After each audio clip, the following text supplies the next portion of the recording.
This is the Rich Eisen Show. Can't get enough of it. I'm up for hearing what you have to say if you want at 844-204-RICH. Live from the Rich Eisen Show studio in Los Angeles. Let him do his thing. Televised online at richeisenshow.com. Today's guests from NBC's Beverly Hills Dog Show, Akbar Gbajabiamila, six-time Pro Bowl running back LeSean McCoy, NASCAR Cup Series driver Bubba Wallace, actor and comedian David Spade, plus Golf Channel analyst Brandel Chamblee. And now, it's Rich Eisen. It is time for a Friday edition of the Rich Eisen Show. Hey, everybody. We are well and healthy, thank goodness, here in Los Angeles, California, getting ready for another 3-hour show. Our NBCSN friends will join us in about an hour, so it's just us right here on YouTube.com/Rich Eisen Show and Sirius XM Channel 211, where we follow Dan Patrick's remarkable radio TV show every single day. That's also a radio TV show, right, Chris? That is TV radio? No, radio TV. Radio TV show. It's all over. Sirius XM Channel 211. Everywhere. And we're here every day. Good to see you, Chris and Mike. Happy Friday, man. You know, this kind of has the feel of just a slight bit, just if you take a moment, soak it in, a little bit of slight wee bit sense of normalcy. We've got NASCAR this weekend. We've got some golf this weekend. We've got a Skins game this weekend. I'm into it. Rory and Dustin versus Ricky Fowler and Matthew Wolff on NBC and I'm going to be NBCSN. locked in for every shot of that. It's 4 hours of playing an actual round of golf. So there it is. Let's go. Tailor-made driving relief in support of United Health Group, and you can donate money. Look at that. Yeah, this is going to be really fun. I mean, Wolf looks really pissed. The funny thing is, a lot of people probably haven't heard of Matthew Wolff. Dustin Johnson looks photoshopped. By the way, Dustin Johnson. Let's put his head. I mean, like, he's also 6'5". I know. So the idea that he's shorter than Rory McIlroy is kind of crazy. Not to scale. Not to scale. Not to scale. Everybody, not to scale. There you go. Yeah, I'm into it. It's going to be awesome. It's going to be real fun. I got a little pool going with some of my buddies. You got a Barranca going? Oh, yeah. We're just doing Ralph it. Barranca? We're just doing it. What do you got?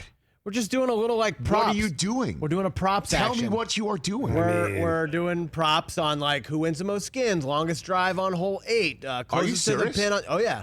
We got about 20 different props. We're just going for it. I'm slightly aghast, but also very proud of you. Do you want in? Am I allowed to have it? It's individual achievement. You just do it. All you right. tell me, but tell me. I'll just enjoy the action from afar. You got it. So you're really like, Yeah. I'll take Dustin Johnson to win the most skins, or Right. are you picking out of a hat? No, or- no, it's like round. You just pick how many you want, and then we add up the total points at the end, and whoever's got the most points. Somebody's got to be doing this for NASCAR in Darlington too, right? Most laps led, or Sure, yeah. You know what I mean? I Or think highest this is the thing. There speed, are or- sites out there, Rich.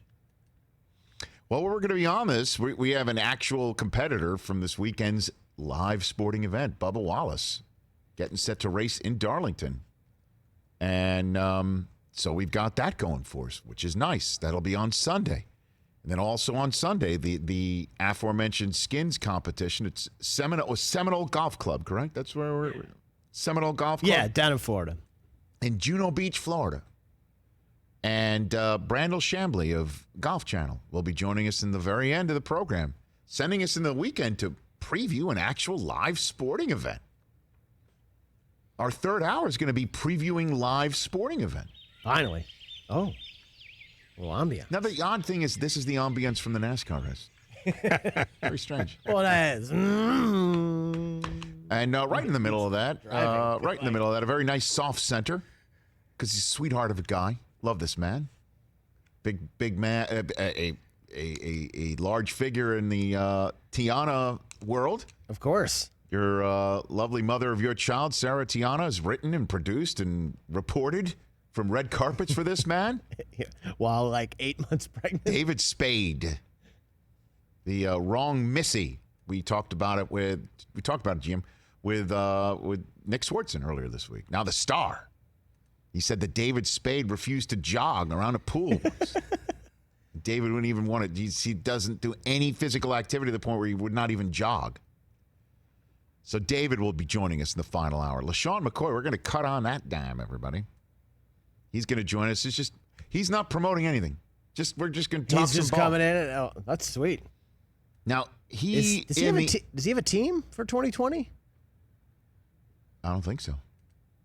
So in the teens, he had the most rushing yards of any running back? Rushing touchdowns, Rushing I touchdowns. believe. Look that up, would you please? Hold on a second.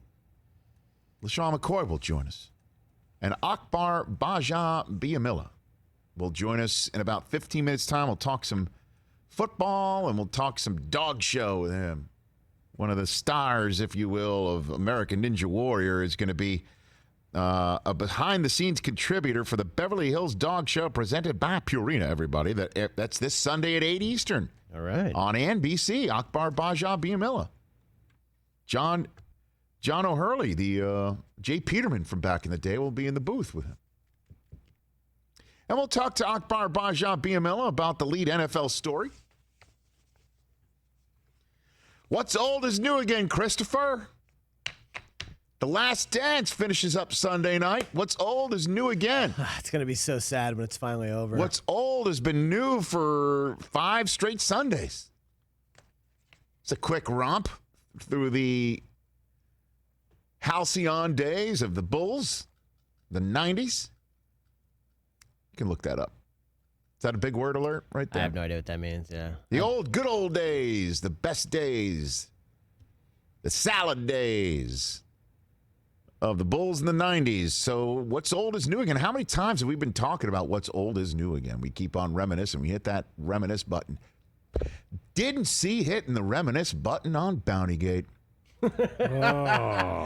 That's where you were going with this. Didn't see it coming. I'll rain down my judgment and we'll move forward. He's making it rain all right. Allegedly. Didn't see it coming. You never see it coming. Don't know how it's coming. Yeah, didn't see it coming, Through man. a Barstool podcast, right? Well, that makes sense. Sitting down, James Harrison.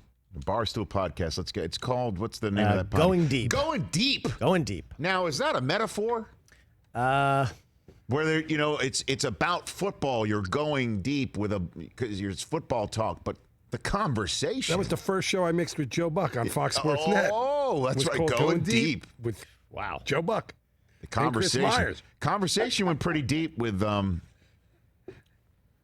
James Harrison. And I guess we're gathering that sound from the Going Deep podcast, Barstool Going Deep podcast. Or should I just say it was on a podcast?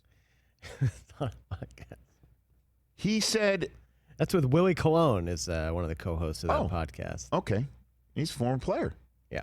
From the Steelers, right? Would that be...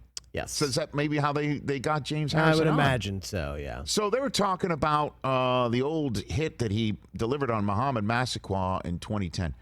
And if you remember, the Browns wide receiver was running a route right around the line of scrimmage, and James Harrison just absolutely destroyed him, unloaded on him, wound up being fined $75,000 for that hit. Yeah. And part of the reason why the hit was fined so significantly, not just because of Harrison's history, but the NFL was on particular alert that weekend to make a point. If you remember, that wasn't the only hit that weekend. Dante Robinson blew up Deshaun Jackson over the middle. Falcons, Eagles. Do you remember that? My buddy Marshall Falk pointed out on NFL Game Day Morning the final week, that was Deshaun Jackson's fault. He should have known what defense was being employed. Marshall, I listened to him, and he was right. Yeah, I know. Deshaun Jackson should have sat down. Instead of continuing his route. Right. Right into a defender that was stationed there if you knew your defense. Blew him right up. The worst hit of them all was Brandon Merriweather going top rope, helmet to helmet over the top on Ravens tight end Todd Heap. The reason why I bring up I remember this. Oh, yeah. Like it was yesterday. I was right there on NFL Network in the middle of this whole thing on Total Access, Game Day Morning, the whole shebang. This was, if I'm not mistaken as well, one day after Eric LeGrand was carted off the field at Rutgers.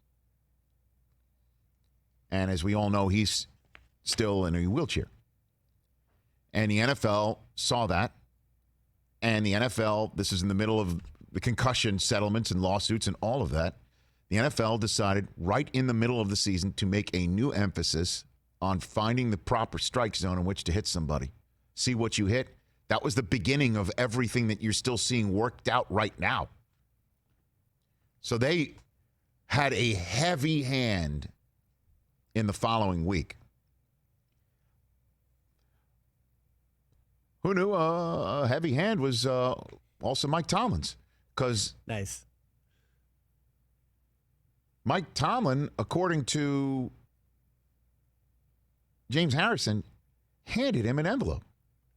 The G-est thing Mike Tomlin ever did. Now, again, that is a good thing, right? When you're a G. Yeah, that's like gangster. The most gangster. Yeah. The G-est thing Mike Tomlin ever did, he handed me an envelope after that. Harrison said, I'm not going to say what, but he handed me an envelope after that. And the implication is that, here, let me pay your fine for you. Mm. That is, from everything that I have known about Mike Tomlin, to say it's out of character is an understatement. An absolute understatement. A man of the highest character in Mike Tomlin. Now, I know Ravens fans will point out, he stepped on the field, right? All that sort of stuff. Can lose your mind maybe in the moment of competition. If we're going down the Mike Tomlin, if you will, momentary lapses of reason that could be used against him in a moment like this to point out his character. I know this man. I know this man very well, I think, through being a constant observer of the NFL for as much as I have. This sounds nothing like him. Like, here, let me pay your fine. Let me get tens of thousands of dollars in cash. He's just going to have that on hand? And hand it to you like it's, the day of the Godfather's daughter's wedding. That's insanity. That's crazy talk, man. His agent, Brad Parisi at the time, saying to the Pittsburgh Tribune Review, this never happened. Said, I would have known that. It didn't happen. James and I are still together. We were really close during our 18 years. He would have said something along the way, as you might imagine. Steelers owner Art Rooney II, the president, issued a statement on Thursday night saying this never happened. Yeah, so James Harrison went on Instagram this morning. Aha! Really long post. I'll read some of it. Wow, y'all really comparing what I said to Bountygate? Mike T has never paid me for hurting someone or trying to hurt someone or put a bounty on anybody. If you knew the full story of what happened back then, you know that BS fine for illegal play wasn't even penalized during the game. The league was getting pressure because the first concussion lawsuits were starting, and they had to look like they cared about player safety all of a sudden. Talks about how the league was selling a photo of that exact same play on the website. Yeah, well. So, on and on. So, I don't understand. Tomlin never paid him to hit anybody, but Never. he's saying that he reimbursed him for hitting somebody. Is that what did he even, well, look. He's intimating as the much. Bountygate Yeah. stuff, the connective tissue was Sean Payton, who was on our buddy Jason Lockenfora's radio show in Baltimore, Maryland. Inside Access. This was all going down when Sean, we talk about good timing for Jason on his show. Sean Payton comes on the show. As we all know, he got fined $6 million and had to sit out an entire season for being the head coach of a team that had a whole, as the NFL pointed out and alleged, scheme set up to injure certain players when the Saints were playing them at the time. Greg Williams, now currently the defensive coordinator for the New York Jets. Oh, boy. I can't believe we're relitigating this right now. But it makes sense. Hey, you cannot blame Sean Payton for his response. No. Here's what Sean had to say. If people are waiting for the league to investigate that, they shouldn't hold their breath.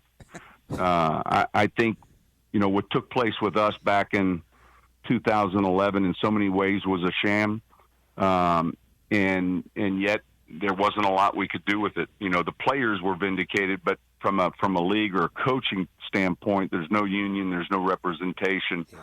But I would be shocked if that'll be something that's tucked away or under the rug at Park Avenue. They'll look into it briefly. Listen. Don't get me started on that. We're going to get you back in the doghouse, Coach. In salary, and honestly, it was honestly something I'll never truly get over, because I know how it was handled and how it was run, and how it and the reasons behind it, and that's just the truth. Can't blame Sean Payton for that response in any way, shape, or form. Nope. A lot of money. Although if I'm Tomlin, I'm sitting there thinking, so you're believing that? I'll make for an interesting competition committee meeting next time on the Zoom. But you cannot blame Sean Payton for having that response, man. Sean also said, by the way, that the NFL was not ready. The NFL replay system and the NFL, let me get the exact statement right here.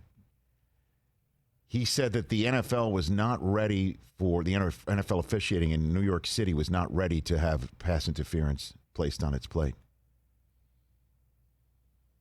Oh, I think we saw that played out this year. I think that's another pretty statement. accurate. Another statement you can't fault him for saying. Jason Lockenfora, whose show Sean Payton called into yesterday, we'll get him on in next hour during your news segment, Chris. Add a little bit more, flesh out. Because Cam Newton's still out there too, man. I mean, what's going on there is really... I guess he's just going to wait till somebody gets hurt. When players come back in, and invariably somebody's going to be... And then he'll just slide right into a starting spot? Yeah. It's going to have to be a starting spot, because if you're really going to be having a competition... if you're going to have a competition, he's going to win it. Right. If it's truly an open competition, if let's just say Jacksonville is going to be like, hey, let's have a competition between Cam Newton with a big-ass chip on his shoulder, fully healthy, age 31, and Gardner Minshew, that's the end of the story. Yeah. Right? I just can't believe if we're going to have in Washington, right D.C., a little old lang syne moment between Cam Newton and Ron Rivera and bring him in and a second-year Dwayne Haskins and Kyle Allen, who had a nice run last year, solid run last year for Carolina, and then Cam Newton with a huge-ass chip on his shoulder, fully healthy coming in. It's an open competition. Cam Newton's winning that competition. So, we'll hit that. I can't believe we're relitigating this thing right now. But James Harrison is, not wrong in pointing out the sensitivities that the Massaquoi hit happened. There were two other hits that weekend. I remember Ray Anderson, who was the VP of football operations at the time. He was all over that, saying, we are changing the way players hit. And the players were like, this is the sort of stuff you normally tell us in May so we can work on it. Or you tell us this in April after you hit it at the owners meeting. Or if you do it late in May, you tell us in June. So we have all training camp, this is the sort of stuff that you flag like crazy during preseason.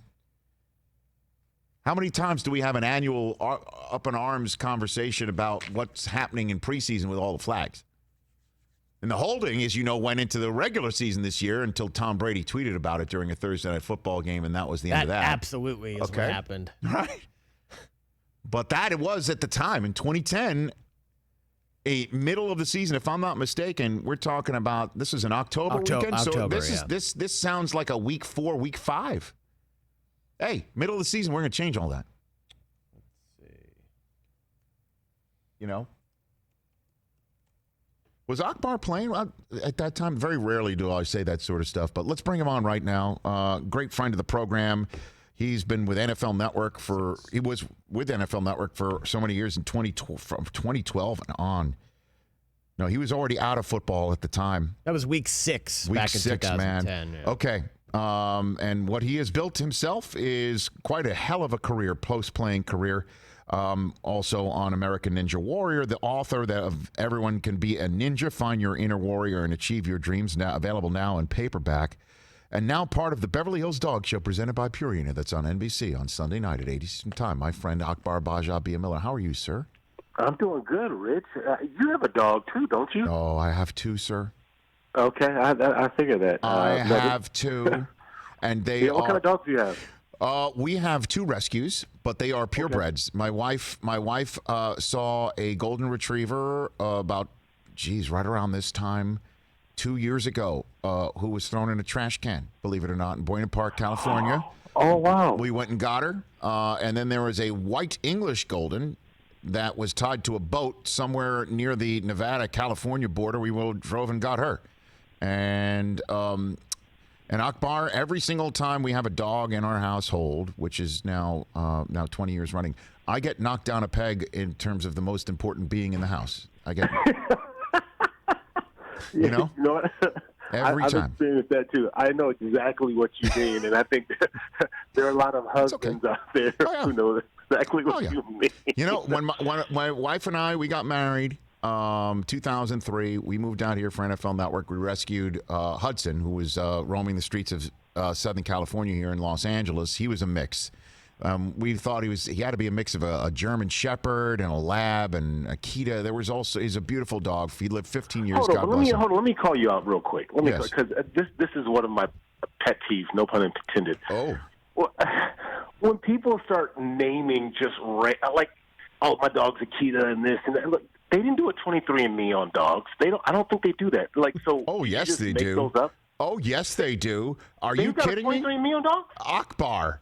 Yes, they do. And my wife, Susie, 23andMe. We literally. Yes, you can do this. Are you serious? Yes, absolutely. Oh, wow. This is no longer a pet peeve then. This is an interest. No, say that again, Chris. You can say it. I mean, he's Akbar's friend. Akbar, look, it seems like you should know that before you host a dog show. Excuse me. No, I'm not a DNA specialist. Okay. By the way, how many mixed breed rescues were at the Beverly Hills Dog Show? None. Presented by Peyon. Zero exactly. Full Blutarski. Well, it's crazy because at the Beverly Hills Dog Show, they have two new breeds that the American Kennel Club just allowed in. The Barbet, which is a French dog, and the Dogo Argentino. So now, stand down. Oh, by the way, you just went Dogo Argentino, are you? No, yeah. A lot of people don't know, but that's been kind of my side passion is our dogs. I train my own dogs. Now, I have mixed breeds, so my dogs don't qualify to be in the Beverly Hills Dog Show. But that's just one of those things. I remember early on, my very first couple of years at the NFL Network, I would go, after I finished doing the fantasy show, I would go train dogs. And my wife was like, what are you doing? You spend all day at the studio, and then you go train people's dogs, and I would do it for $50 just because, to me, it was a time to get away. I love spending the time with the pets. I never advertised it. People heard about it, and so I've trained everything from German Shepherds to Pit Bulls. Never a mixed dog, actually. Believe it or not, I've never trained a mixed dog. But anyways, so that's kind of how, when this popped up for me, the Beverly Hills Dog Show, I wanted to do more or less behind the scenes. So myself, Maria Menounos, we do the behind the scenes, just kind of taking you to because there's a lot that goes on, which reminds me a little bit about the NFL and professional sports and the preparation for these dogs and what they have, the owners and the trainers that they have to go through in order to get the dogs ready, from the concentration drills to all of the manicure and pedicures and whatever it is that they do for the grooming for the dogs. It's pretty intense. So it's definitely going to be a great family show to watch. This weekend. Oh, we'll be on that. That's for sure. You're a big hit in my household, as you know, Akbar, because of the American Ninja Warrior. I've told you that over and over and over again. Yeah. Well, I'm looking to hopefully to get back into filming. We've been all, kind of put on pause right now. Of course. Given the coronavirus. So we're hoping to get put back on the go here. We'll see kind of how things unfold. It's obviously a very fluid thing, and But this is a great time when you talk about, no sports and how sports is kind of rolling out. I think this is a kind of a great way to get a little bit of family time in, some sports in it's a different type of show, but these are dog ninja warriors, so to speak. I love it.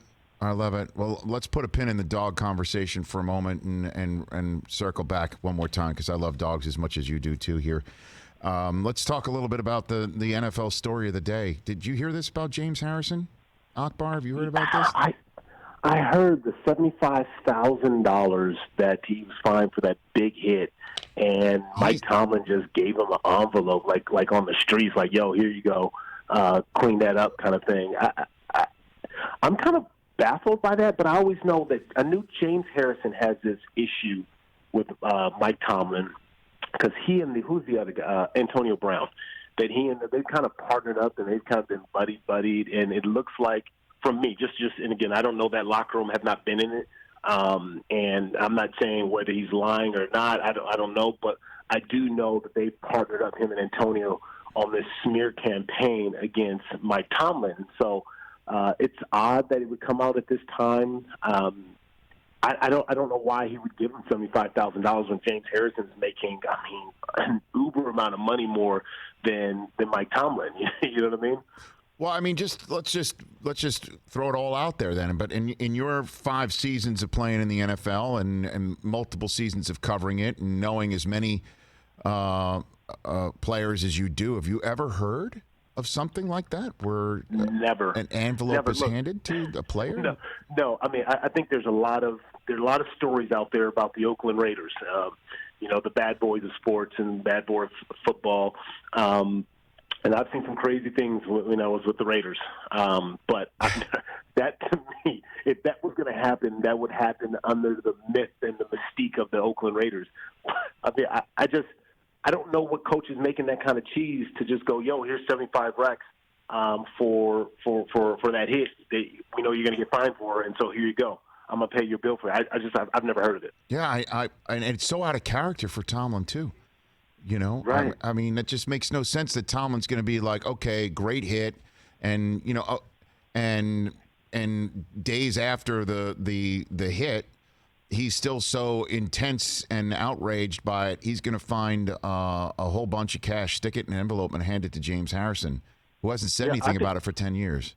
I think what you have to do is you kind of have to look at the relationship to be able to get a little bit more behind this story. Just because you put something out there, especially right now, I think the sports world, we're starving for stories, and this is a great way if you're going to, maybe engage in a smear campaign or just to get your name floating out there. You put a story out front like that. But how do you verify something like that? Where are you going to go on a paper chase? You're going to go look at 10 years. I think after every 7 years, don't they erase your bank statements or something? I don't know. I don't even know.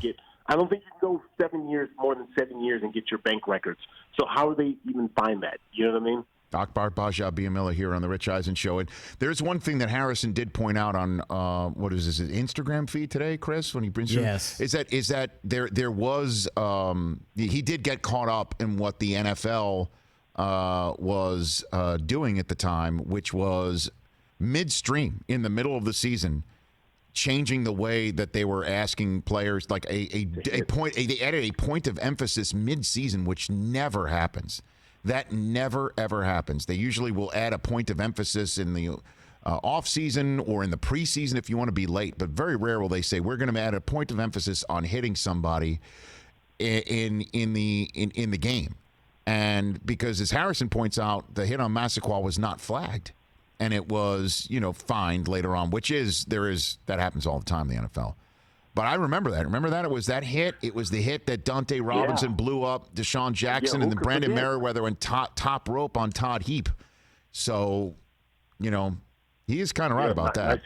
Nice with the WWE reference. But, I do remember that hit, and I also remember that time. And that was a very frustrating time, too, for players, the defense players, just because it's like, a lot of that has to do with muscle memory. And now you're telling me to change that, especially when, those bang-bang plays and instincts. It's very hard to just say, hey, and then we're going to fine you because you can't turn that off. That's awkward. That was weird. But who knows? I wonder where this story goes. I don't know that it goes far, though, Rich, to be honest with you. unless he can show that he's got bank statement and proof of that $75,000 in an envelope. So let's just switch gears a little bit here. Why do you think Cam? I get asked this question all the time. Why isn't Cam in a camp right now? Why doesn't he have a job? Do you think? That one is baffling to me because the truth is Cam Newton is still a very, very talented quarterback, and I would have to imagine that it has a lot to do with personality and how he fits into a team because. It's cool watching this Last Dance thing, and it kind of takes you back to being in a locker room and just the dynamic and chemistry of players. And when you have moving pieces, you can still be talented, and yet especially I'm talking about with the Isaiah Thomas, Magic Johnson, 92 Olympics, and just to hear Magic Johnson, Jordan, them talking about just the dynamics of a team, people forget about that. Isaiah wasn't a bum. But, he felt that he was going to be disruptive to that team. And I think there's concerns about Cam Newton being disruptive to a team, especially a team that could go far. But I just don't know where he would land. I look at all of the different teams, and I go, who's going to – but does Cam Newton – it's a confusing question because I cannot imagine football without Cam Newton for the 2020 season. That just doesn't – that's not realistic. I mean, he's better than a lot of quarterbacks out there. I agree with you. I think maybe he's just going to wait until somebody gets hurt, or I don't know, or hopefully, whatever's going on with the virus can be eased to the point where therapeutics, palliatives, whatever, opens up society to the point where in Los Angeles. To be honest with you, I thought he was going to end up with the Chargers. I thought if anybody could. With the way the Chargers been struggling to get fans in the seat, Cam has got the looks, he's got the talent, he's got that LA player swag. It just seemed like it would make sense. He would be able to bring seats in the air. He's got that thing where people are going to want to come see him, and I just thought it would make sense on so many different levels. And when I saw that the Chargers were going in a different direction, that was kind of a head-scratcher for me. Well, I mean, I think they YOLO'd with Brady. Didn't work, and that was it. They weren't going to go YOLO with somebody who might have a foot, shoulder, or what have you. But to me, I thought that they would – sorry. I'm allergic to this conversation. What do you think he might end up, Rich? I don't know. Somebody's got to get hurt first. Somebody's got to get hurt. But listen to what you're saying. That's crazy. It is crazy. That someone has to get hurt. But the reason why, get a job? The reason why I brought up palliatives and I brought up therapeutics, it's because somebody's got. Although I got to tell you what, man, I keep saying this, but they gave Brady a physical. Apparently Todd Gurley had to get a physical. I mean, physicals could be gotten through reputable physicians that everyone can agree on is good enough. Cam is also like if somebody wants to hire him, you can send a plane for him, right? And then he can show up somewhere, hopefully COVID-19 free, and get this physical. It's really weird, man. You know what? You know where he should go. Okay. Real talk. I'm just thinking about this. Go for it. And I know I went on, people got crazy, and so I can't believe it. And then it happened. When the Cleveland Browns got Case Keenum, I called that maybe 2-3 weeks prior to, and I said, they're going to go after Case Keenum because it makes sense. And I don't know the financials. I'm just kind of off the top. This is more of an emotional thing. But because of the different pieces that they have over there in Cleveland, I think you could make a case that I'm still not a believer in Baker Mayfield. I think he's a guy that's trying to manufacture leadership. I'm not saying that he's not talented, but there's just a couple of missing key pieces that he's missing. I think Cam Newton would be a better fit for the Cleveland Browns. That would be amazing. I mean, if 2020 only could have that added to it too. I just don't know how that would happen though. Yeah. That would be amazing. Wow. I can't even imagine. I mean, Cam the Odell and Cam the Jarvis and. Can you imagine? But hey, look, man, this is the truth, though. Baker, this is his evaluation season. They have set up. I've said this before. I'll say it with you here on the phone.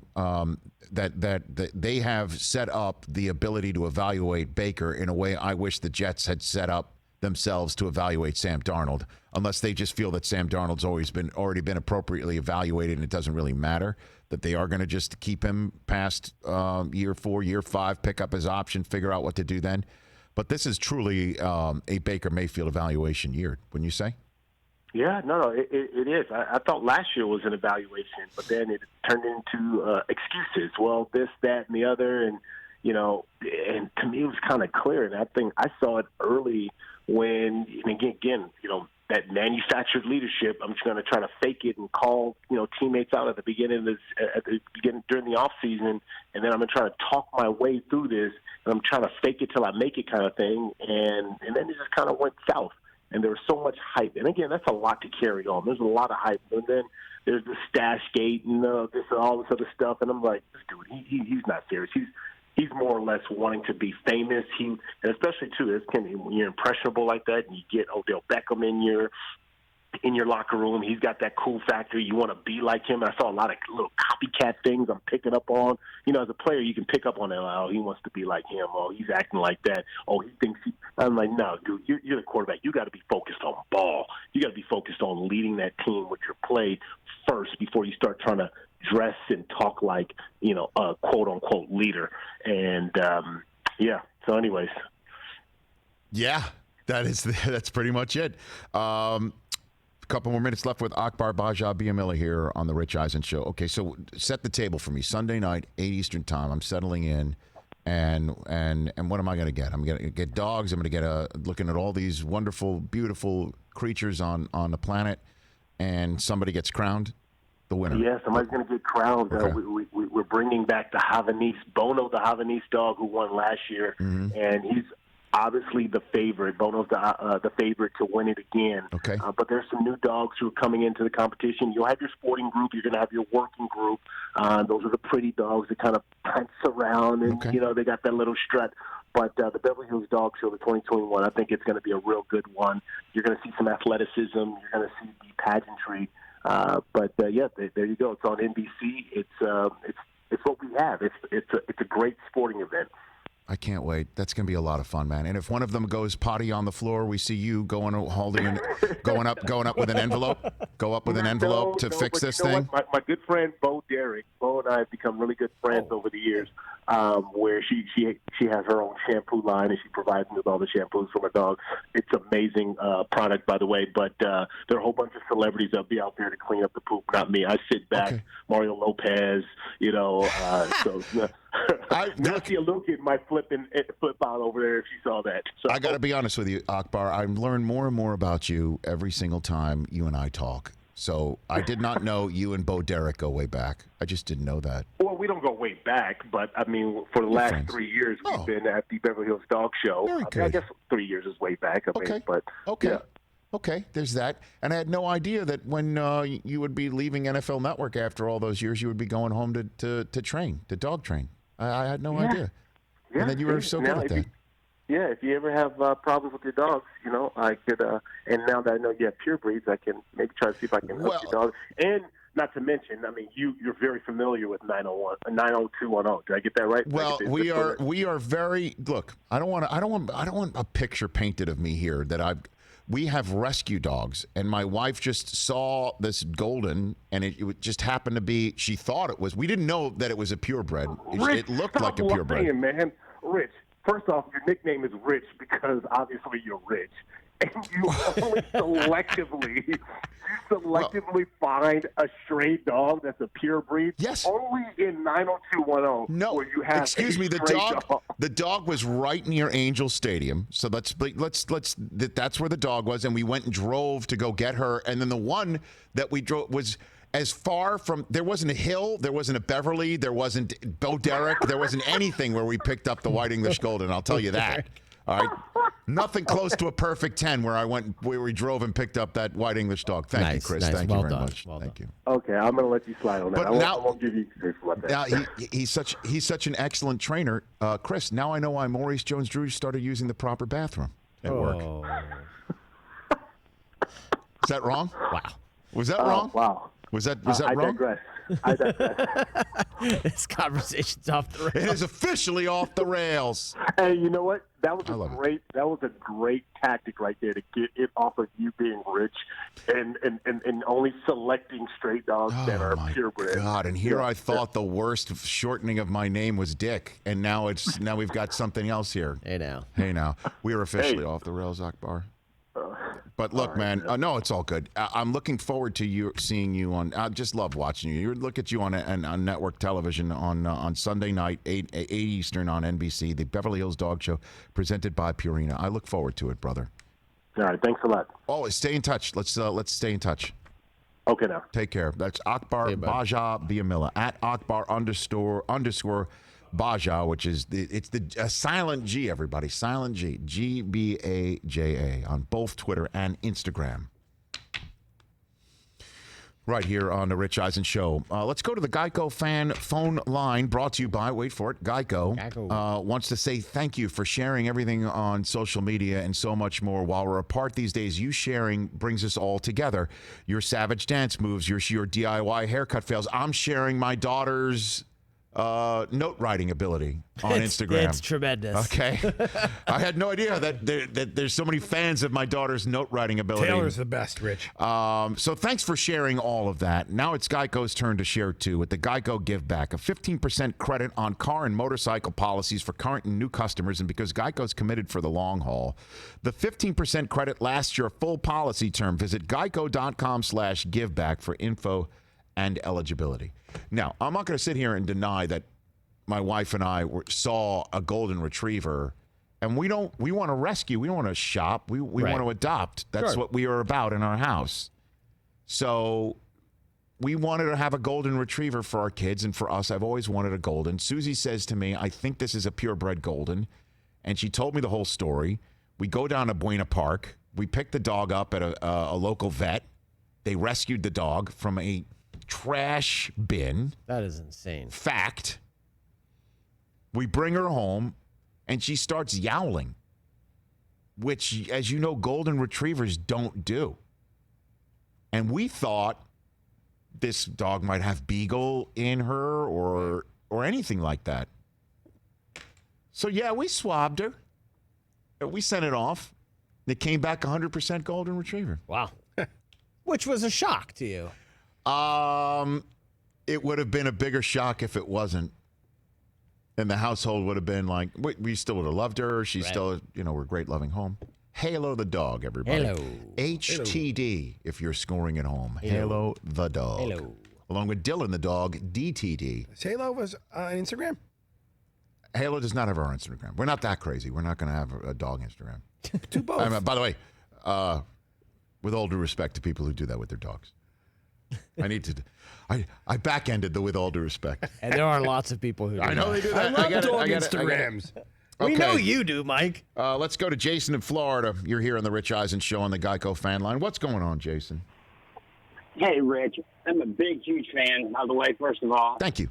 And this is the first time I've ever called a sports show. But hey, welcome. I had to reach out. My son was a ball boy with the Steelers from 2009 to 2011. Okay. And if Coach hears this from some way on the radio or some other way, I'm going to call him Mike so everybody understands him. But I call him, my whole family calls me Coach.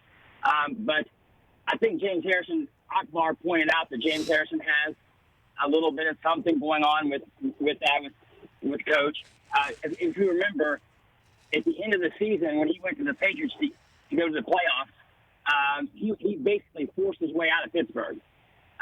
So that was the start of his come down with Mike, and then he teamed up with Antonio Brown, and it kind of spiraled out. This conversation he was having with Barstool, I'm not sure if he was trying to do something harmful or he was trying to get back in good graces by saying this. I think, like you said, he said something about that was the G-est thing he's done. Yeah, that's an interesting point out, too, Jason, is that if he did have an axe to grind and is trying to make Tomlin look bad, he's dressing it in the form of a compliment, right? Yeah, and so I got to go down and wormhole with you for 1 second. Sure. Think about this. 2009, James Harrison made $13 million $700,000 or something, and in 2010 he made $7,500,000. I mean, Mike was on his third year of his contract at $2.5 million a year, but he's a player's coach, and I would see like Lamar Woodley was in the third year of his contract, his rookie contract. It was a 4-year, $3 million contract. A guy that certainly is making ends meet, but he's not a wealthy guy yet. This is his only third year in the league, and he had a hit on Tom Brady, a late hit on Tom Brady that was very, very questionable. He got a $12,500 fine. Now I know coaches. This is, by the way, this is prior to 2011 when Coach Payton was suspended. Right. So this is before that. So I could see Coach in a meeting with the team saying, "Okay, here's an envelope to Lamar. I got half of that with you. It was $12,500." He could say, "We're teammates together. Here's that." But the hit on McCoy, if you watch the replay, Coach is one of the first guys on the field because he saw McCoy slump down. Oh, yeah, absolutely. And that's more to, obviously, Tomlin's character. And thank you for the call, Jason. Okay, and make it more often. It's amazing what brings people out for the first time to call into a show, 844-204-RICH. Just to put it all in perspective, it would make sense for a coach to tell his,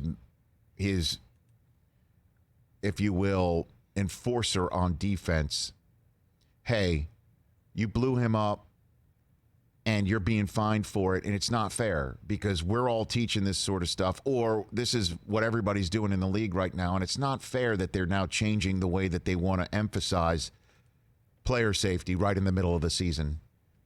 But I don't think that wouldn't, even if Antonio Brown was part of a cabal, if you will, wouldn't you say by now Antonio Brown would have let out that an envelope was? But then again, why would Harrison just make it up? This is so weird. We also haven't heard from Antonio Brown. And I will just say, thank goodness, because hopefully he's in a spot getting his mind right for a return to football should his outside the football world realities be cleared up in a way that allows him to do it. That makes any sense. It's just weird. And I'll just counsel any athlete right now, if you're going to dredge up history and you're going to make an assertion that is wild, be careful, because we're all looking for stuff to talk about right now.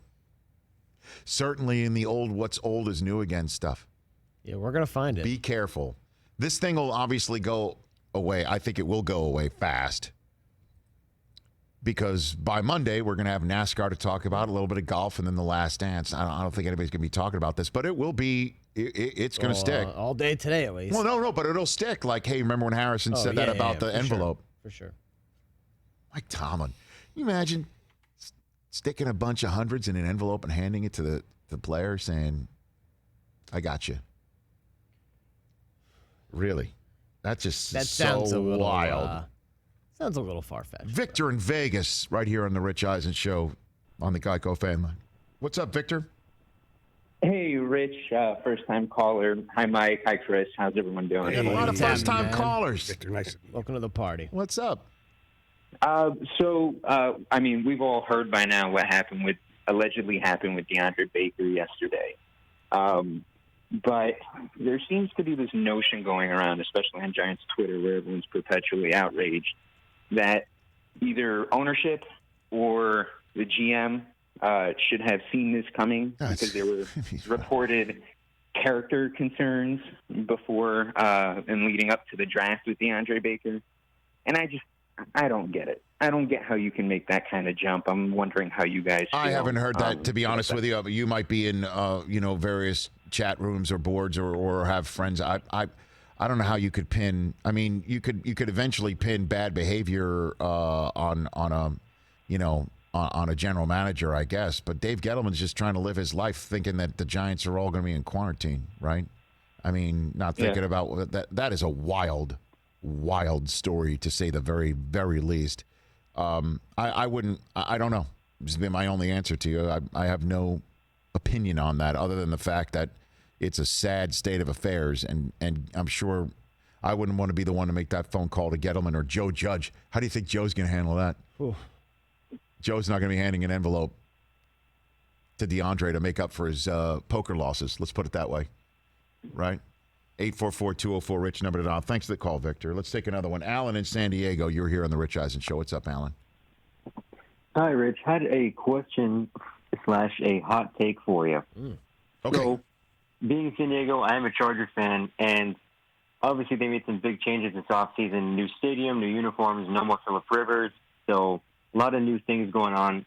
First home game in the brand new stadium was against the defending champs, the Chiefs. Is this a must-win game? I don't think any week one game is a must-win game, but, here's the thing that I'm finding interesting. Alan, you're the second person from San Diego to call in a couple of weeks saying that you're interested in the Chargers. You didn't... I'm the same guy. Oh, you're the same guy. Last week. All right, Alan, you're the only guy then. I mean, you're still... I am the only one. It's fascinating to me that you didn't just sit there and say to hell with them. Yeah. But in terms of a must-win game, look, brother, I can't term anything a must-win game in week 2. It would be helpful to win your division games. It's helpful to win your division games at home, and thanks for the call, man. You hang in there and keep calling back about, and soon he'll be calling about, we'll get, let's put it this way. I don't think we've gotten a single call from St. Louis talking about the Rams. Still waiting for the first. Still waiting. Look, you got to win your division games. You got to win them at home. That's for sure. It's still crazy to me that the Chargers let Phillip go. Why? No, that's not surprising to me. It was time. But suddenly he's going to be a different player in Indianapolis? Yes, because he's going to have a better running game and better protection. Yeah, I do. Man, and there's something about them Chargers, man, that when there's 5 minutes to go on the clock, crazy things happen. When there's 5 seconds to go on the clock, crazy things happen. And like, say, Tennessee last year, that was one of the most Chargers finishes to a football game I've ever seen. They had the game-winning score twice, only to have it overturned by replay. Yeah. And then the third attempt is a fumble, which, by the way, replay couldn't overturn because of all the human mass that was around the. Right. So the ruling on the field had to stand. Twice the ruling on the field was overturned, and then the last time the ruling on the field we had to stand because we couldn't get indisputable evidence.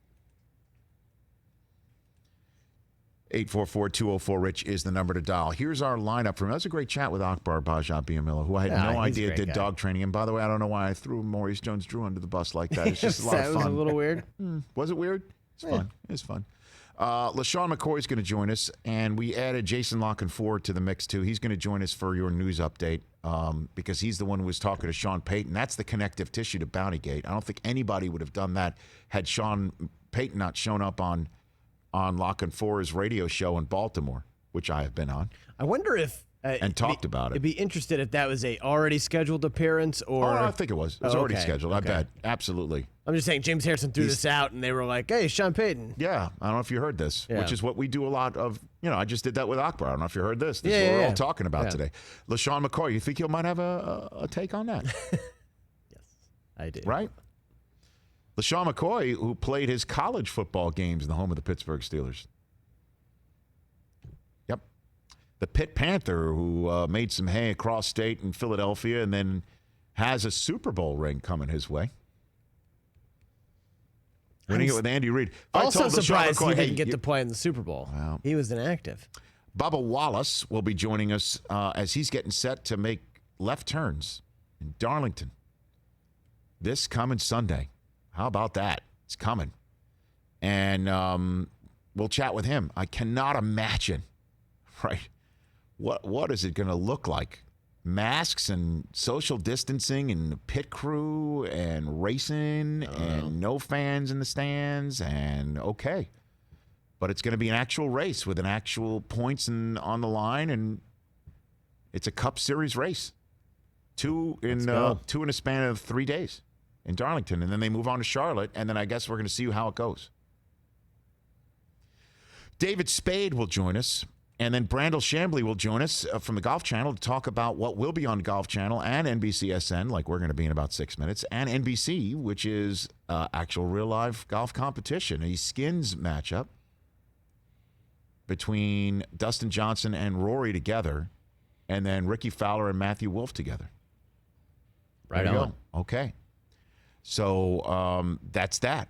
We'll talk about that with Brandel Chamblee. And then you at 844-204-RICH. Did you come up with a poll question? Did we ever come up with them? Man, I really thought we were going to make it the whole hour without without bringing that up. I was looking for something today. Do you believe James Harrison, yes or no? Yeah, you want to do that? I think it would be like a 90-10. Yeah. Well, is Harrison say, so did Harrison say he never gave me money to hit somebody and he never gave me money? There's no bounty gate there. He's saying there was no money exchanged for a dirty hit. So the hit on Massaquoi wasn't dirty. So he's saying it's not dirty because it was not penalized. Gave him an envelope, yes, which was a G thing. Because he knew he was going to get fined for it. I think that's what, reading between those lines. All right, 844-204-RICH is the phone number to dial. We'll take your phone call on NBCSN. We are live on our YouTube stream, youtube.com/Rich Eisen Show. We are live on Dan Patrick Radio, Sirius XM Channel 211. LeSean McCoy, Bubba Wallace, David Spade, Brandel Chamblee. Chris Brockman's going to have a little spin on a news update because Bryce Harper commented on. Everybody's talking on Twitch. Everybody's talking on Twitch. And okay. Bryce Harper commenting about Blake Snell's comments that were made on Twitch, and he made his on Twitch. We're back here on the Rich Eisen Show coming up in a couple of minutes.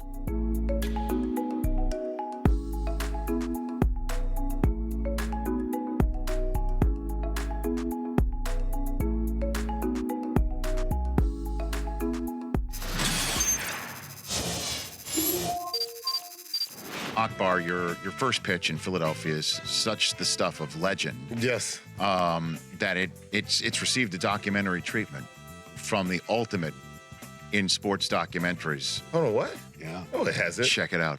Wow. What if I told you throwing out the first pitch at a baseball game isn't as easy as it looks? That many have spent the rest of their lives regretting their trip to the mound. What if I told you a former professional football player who used his speed, strength, and agility was about to have his hard-earned athletic reputation shattered in only a few seconds by a tiny little baseball? I was so fired up when I heard Akbar was throwing out the first pitch. I mean, I had visions of the big man going out there, throwing a frozen rope, and the crowd chanting, "Ah!" Didn't exactly work out that way, though. I mean, how hard can it be? Rich Eisen threw a strike. The guy's not even a punter. Not even an athlete. Did you see the Philly Fanatics reaction? That was awesome. From ESPN Films' critically acclaimed documentary series, 30 for 30, it's Akbar's First Pitch, presented by LensCrafters Prescription Eyewear, Friday at 8 p.m. Presented by LensCrafters. That was good. Oh my God. Oh my God. That's my new favorite movie of all time. Oh my God. Oh my goodness. Okay, first off, I'm a huge fan of 30 for 30. And I would like to think of myself as a person that deserves one, but I don't. To get this crying. Oh my God. Oh, amazing. What if I told you? Oh my gosh. I told you. That was bad. Was Shawshank participating in this? I thought it was real. I didn't know. Oh my goodness.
This is the Rich Eisen Show. Can't get enough of it. I'm up for hearing what you have to say if you want at 844-204-RICH. Live from the Rich Eisen Show studio in Los Angeles. Let him do his thing. Televised online at richeisenshow.com. Earlier on the show, from NBC's Beverly Hills Dog Show, Akbar Gbajabiamila. Coming up, 6-time Pro Bowl running back LeSean McCoy. NASCAR Cup Series driver Bubba Wallace. Actor and comedian David Spade. Plus, Golf Channel analyst Brandel Chamblee. And now, it's Rich Eisen. It's a Friday show here from Los Angeles, California. Rich Eisen here at Rich Eisen Show is how you can tweet with the show. 844-204-RICH is how you can call the show. We will take your phone calls. We do have a jam-packed show lineup. Chris Brockman is sitting across the way in his usual spot. Mike Del Tufo, What's up, buddy? good to see you. Good to My see you, producer and audio executive, respectively, here on the Rich Eisen Show. And I am in a great state of mind today. And part of that reason is because we've got returning sports this very weekend. There's kind of like a feel that we've been doing this here for 5.5 years. On a Friday, we set up your sports weekend. And now there's multiple ways we could set up your sports weekend. There's a NASCAR race coming up on Sunday. You betcha. Darlington, South Carolina. And we've got Bubba Wallace, who's going to be racing on Sunday. He's on this show, top of our final hour. And then we've got golf being played. Actual golf being played. We've got a Skins game going down on Sunday right here on NBCSN and NBC and also the Golf Channel. And Brandel Chamblee, Golf Channel analyst, is going to be joining us at the very end of this show. We're previewing sports, Chris. I love it. We're back. Almost.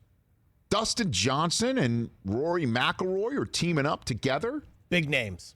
Right? And then normally the wolf that you see on various NBC networks would be Dick, right? With all the Law and Orders. Nice. Thank you. No relation to Dick Wolf, Matthew Wolf, right?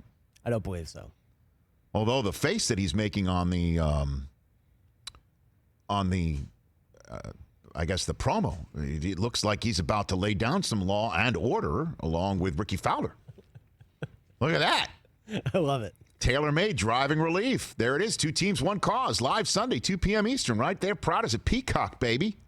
You could donate at pgatour.com/driving relief to raise some money.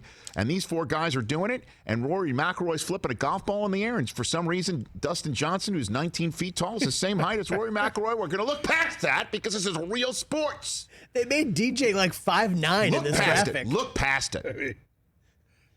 Okay? Live sports. But I guess one of the other reasons why I'm in a great frame of mind is that in the quarantine sports bingo board, bingo card, I've been missing one spot. Hold on a second. I've been missing one spot. Just one? Well, I mean, you know, There's I didn't know I would fill the relitigation of the Dream Team snubbing of Isaiah Thomas. Got it. Yep. Right? You got that one. Didn't think we'd be reliving the Pistons snubbing of the Bulls handshake. Didn't see that one coming. Yep. Didn't see Gronk coming back to play with Brady. Ooh. Oh, Didn't see that one. What's another one that's out there in the world? Didn't see baseball and the Players Association having a good old money fight. Let me tell you what we're not missing as sports fans, okay, is a money fight between millionaires and billionaires. We don't miss that. So put that one. The one spot I was missing, relitigating Bounty Gate. Bingo. Didn't know I'd be placing a chip right there today. That's a B92. Nice. Thank you. Bingo. It all starts, boys and girls, in the year 2010, National Football League. Was it week 6, Chris? Was this week 6? Week 6. Week 6. Mid-October. Now, this is a serious subject because we're talking about player safety in football. And I remember this plain as day. I was right there on NFL Network doing NFL Total Access and also NFL Game Day. It was my first year doing NFL Game Day morning, believe it or not. And we were all over this for an entire week, this being 3 hits that happened on the same day in the National Football League. 3 big hits that happened on the same day in the National Football League, the same weekend in which Eric LeGrand, Rutgers player, got severely injured and carted off the field, and he still is in a wheelchair today. NFL saw that and then saw 3 hits on that week 6. They saw Dante Robinson blow up Deshaun Jackson coming across the middle. Falcons corner, Eagles wide receiver. Marshall Faulk, by the way, our buddy on NFL Game Day morning, later on the following week pointed out Deshaun Jackson should know, based on the defense that the Falcons were showing pre-snap and post-snap, don't run where you're running. You're running right into your defender. Anyway, Robinson saw the hit, took the hit, boom, blew up Deshaun Jackson. Todd Heap, Ravens tight end, got top roped. Brandon Merriweather, using the crown of his helmet, just flew up in the air and top roped Todd Heap. You have to get up there to hit helmet to helmet with Todd Heap. That one was bad.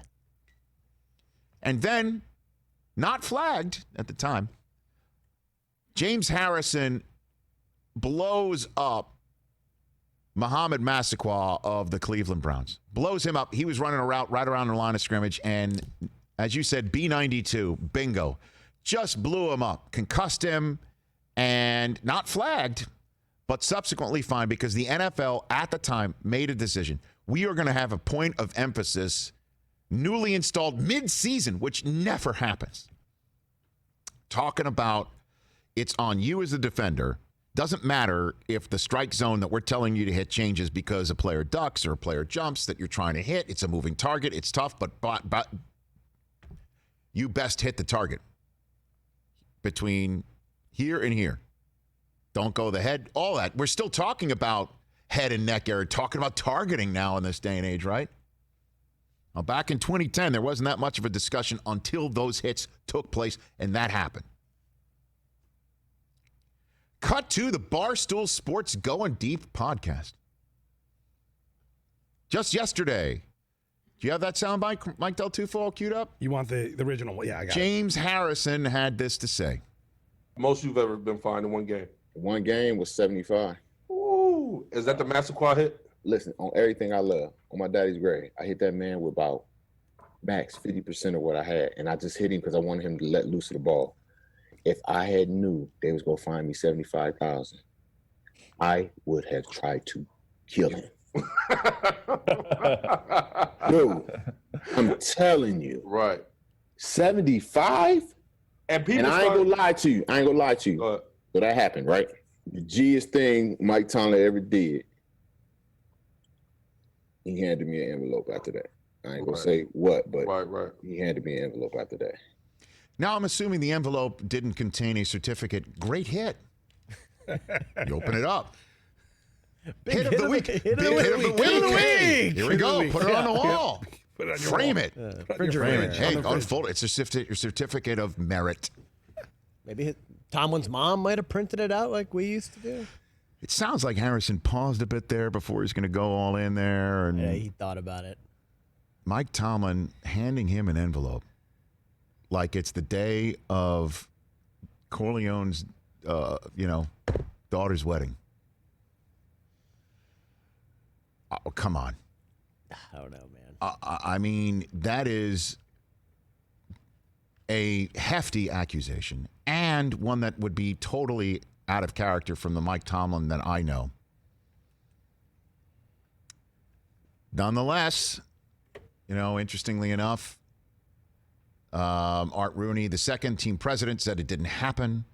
Brad Parisi, who's the longtime agent of Harrison, telling the local newspaper in Pittsburgh, that never happened.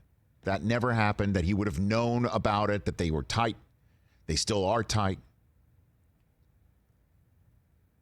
Now then, interestingly enough, how this all works out, Sean Payton, our buddy, New Orleans Saints head coach, who, as we all know, lost a year and $6 million fine because he was the head coach of the Saints that was found to have a bounty program.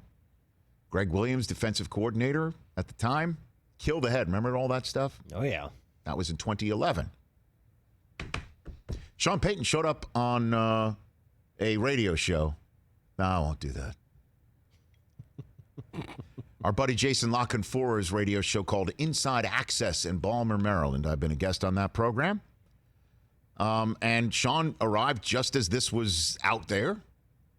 And Lockenfora placed this piece of filet mignon in front of Coach Payton. And to use the New Orleans phrase, he, bam, kicked it up a notch. If people are waiting for the league to investigate that, they shouldn't hold their breath. I think, what took place with us back in 2011 in so many ways was a sham. And yet there wasn't a lot we could do with it. The players were vindicated, but from a league or coaching standpoint, there's no union, there's no representation. But I would be shocked if that'll be something that's tucked away or under the rug at Park Avenue. They'll look into it briefly. Listen, don't get me started on that. We're going to get you back in the doghouse, Coach. In salary, and honestly, it was honestly something I'll never truly get over because I know how it was handled and how it was run, and how it and the reasons behind it, and that's just the truth. By the way, as if Sean I guess he was letting his freak flag fly yesterday too. Said on the same radio show that pass interference as a reviewable entity last year that, quote, I think the theory behind what the league voted on certainly had a chance to be successful, but quite honestly, we weren't ready in New York to handle it. We weren't prepared to enforce that and monitor that the correct way. Oof. I know that sounds critical, but that's just a fact, end quote. Not wrong. You can't blame him for saying No. either one of those things. With the exception of his initial statement, does sound as if it's believable Tomlin gave an envelope full of cash to James Harrison. Yeah. To, I guess, defray if not a part of the cost of the fine that was eventually hacked down to $50,000. Still. I don't know how much cash Tomlin just has in his office. Come on, like in a right-hand drawer. For like a post-game, hey, how much do you think that's going to be? And we had Akbar Gbajabiamila on in our first hour. YouTube.com/Rich Eisen Show is a way for you to see that every day. And he's going to be on NBC on Sunday night, 8 Eastern time, for the Beverly Hills Dog Show, presented by Purina, everybody. And he came on and he's like, well, Harrison and Antonio Brown are definitely known in the league of having it out for Tomlin because they think Tomlin had it out for them. And, so there's a large grain of salt you need to take this with. Harrison took to Instagram today just to put this all in front of everybody. Right, Christopher? He did. He put this in front of Instagram today. And you're all really comparing what I said to Bountygate. Mike T has never paid me for hurting someone or trying to hurt someone or put a bounty on anybody. The Bountygate connection is Sean Payton commenting on it. I don't think anybody's saying that. But, I mean, if you knew the full story of what happened back then, you'd know the BS fine and illegal play wasn't even penalized during the game. Again, it was a unique time where the NFL just decided to place a point of emphasis on player safety right in the middle of the season, which was rare. Rare. And that, saying that the NFL was selling that hit, for profit, for their own self, with a photograph of it. Again, at no time did Mike T ever suggest anybody hurt anybody or that they'd be rewarded for anything like that. And then you'll have to Google what an acronym might mean.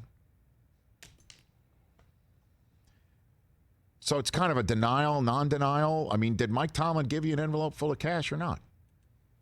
And it's interesting that if he was trying to, smear Mike Tomlin, he did it by calling it the G-est thing ever, which is the coolest thing ever, right? For the most gangster. Is that what that is? Yeah. Which is a cool thing. Which is cool. But I would be stunned. Mike Tomlin's going to actually. I know. I mean, you could say we're assuming it was full of cash. Well, it's not a certificate of merit, like I said, all folded up. Blank check situation. It's insanity. And by the way, if he had done that, you don't think Antonio Brown would have absolutely made that known right now? I mean, you want to talk about breaking omerta? That guy's been breaking it all over the place. But Akbar said Antonio Brown and James Harrison are both kind of in cahoots with this, what do you call it, a smear campaign against Mike Tomlin? I'll just say this. I don't believe it happened. I don't understand why James Harrison would say something like that. He might, I don't mean to impugn anybody. He said something. I can't believe that happened. His agent said he would have known about it if it happened. Right. But I will just say this. Hey, everybody out there who's played sports, who's been a highly paid professional athlete, anybody who's out there right now, current, past, if you're going to make some sort of assertion like this and bring up something from the past like this, get ready for us to talk about it because, there's not many news cycles going on right now. I mean, it's a Friday. What else are we going to talk about? This is a wild assertion. A wild assertion. And the all-class attitude that Tomlin brings to the equation, he would sound like the king of, you can use it internally, right?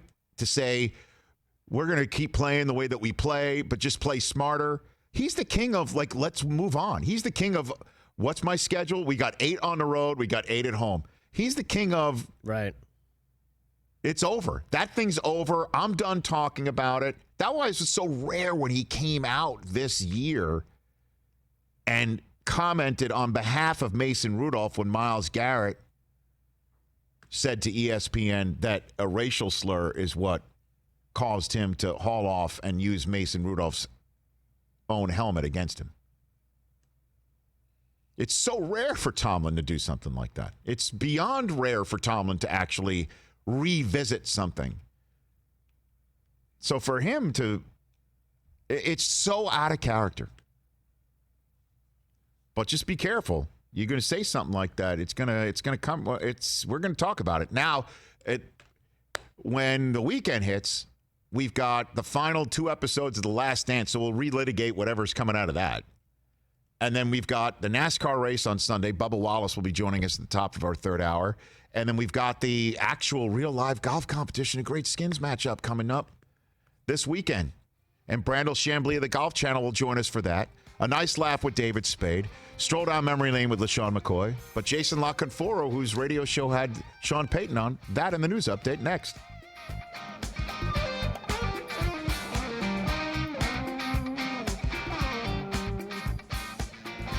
Do I bring out with David Spade later on that he has not provided a baby gift? Well, to you that's not accurate. He has. He has? He has, yeah. You just weren't aware of it. Yeah, I was reminded when I got home that... So he has? Yeah, he sent a bunch of stuff, clothes that he can wear up until he's like 2 years old. Wow. A nice array. I'm going to go straight through the front door. I'm in that mood today. I mean, he also hired a pregnant lady and put her on TV. That was nice. I'm going to go straight through the front door. I'm in that mood today. Okay. Whose baby gift was more generous, David's or mine and Susie's? Whoa. How much time left in this segment? Forget it. I'm glad he got you one. Thank you. We use your gifts all the time. Well, that's great. I'm so excited for you, dude. Going through all this. Oh, we've got my daughter's messages. Okay, should we do this? Because this is great. We got more? Yeah, no, there was another one, but so she's being taught she's being taught about persuasion. Okay. Where is she learning this? Jill Brackett Colito is zooming in with her. Okay. Great educator of educators. She's dynamite. So she's teaching about persuasion. So this note shows up. Dear Mom and Dad, I want to persuade you for more ice cream because I am an excellent kid. I am sweet just like chocolate. Love, Taylor. I mean, she's got a point. That's her persuasion. Not exactly, but it's close. Next one. Here we go. Dear Mama and Dada, I think first I should stay up late. I know I am a growing kid, but if I stay up later, I will be more tired. Therefore, I will sleep longer. That's a great point. She's got and great use of therefore. She's 6. I'm into that. Great point. Did you let her stay up late? Yeah. What is stay up late for her? Oh, dude, like 9 something. Ooh, that is late. But, I wasn't staying up that well, late. I mean, I was the voice is on till 10. The Masked Singer is on till 9. So is Masked Singer night? Dude. Ooh, baby. It was Masked Singer night that she dropped that one out there. She knows what she's doing, and she also knows that she has Daddy at hello, literally with a look. Well, I mean, yes. She knows that, too. She's very persuasive. I mean, we're all Team Taylor, so. I know you guys are. Yeah, you're. It's funny. I'm on my poker night last night, and the guys are zooming in as we're playing hands, and they're like, "Any more notes from your daughter?" Yeah. I'm like, "She's got fans." No, they're very popular. I mean, Don's like, does she ever talk? She talks to us, but she's she's learning to write notes. I like the notes. Slide them under the door. We're back in a second here on the Rich We got Eisen one. Show. We'll take your phone. There it is. I want mommy right now. There That we was go. the note. That was the first one.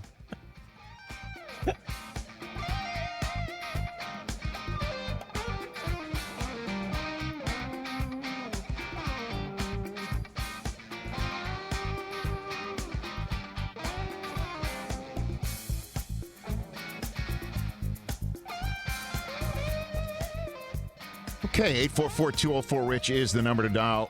Let's take a phone call, and then we want to get to your news update, Christopher. You want to do that? Yeah, we got a couple baseball sound bites. Okay, and then, but here's the first thing we're going to do. We're going to take this phone call. I think Lock and 4 is calling in, but let's put that in, let's fold it into a news update. Let's do it all in one. Okay. All in one. Ryan in Norway, for crying out loud. Is this Norway, Ryan? This is Norway. I'm American from Chicago, but I live in Norway, so. You do sound a little Norwegian. I'm not going to lie. I mean, I've been here for about 4 years, and I did have to pick up the language, so I get a little bit of the accent in there, but not too bad. This is like Scandinavian South Side I got going on right now, right? Doesn't that sound like you could say that. Okay. What's on your mind, Ryan, all the way from Norway? Well, it's amazing. Yes, what's on my mind? Yeah, so going back to the James Harrison thing, obviously, I think you're entirely correct. I mean, it sounds totally not like something Mike Tomlin would do, shelling out, what was it, like $75,000 or something in an envelope? That does sound crazy, but I wanted to relate it a little bit to the NHL, particularly a guy by the name of Raffi Torres, who I think he garnered, 5 total suspensions in his career, including the longest in league history at 41 games. His first couple, it was a couple games here, a couple games there. Then in the Western Conference, quarterfinals, I think in 2012, they gave him 25 games for taking out Marian Hossa. It was an illegal check to the head, broke his jaw in 3 places, took out one of the Hawks' best players. And then a couple of years later, he does it again in the playoffs, So I think against Anaheim. They give him 41 games. So my point is, yes. I wouldn't be surprised if maybe there was a coach, or a head coach or GM or someone that was like, hey, you know what, you took out their best player, you're going to get 41 games for this, maybe we'll kick you a little something. Like, they're not going to cover his salary or cover the total fines. I think that I think it was a $500,000 fine he got for one of them or something crazy like that. And or no, I could be making that up. I think that was his salary. No, here's the deal. Ryan, and I appreciate the call. Thank you very much.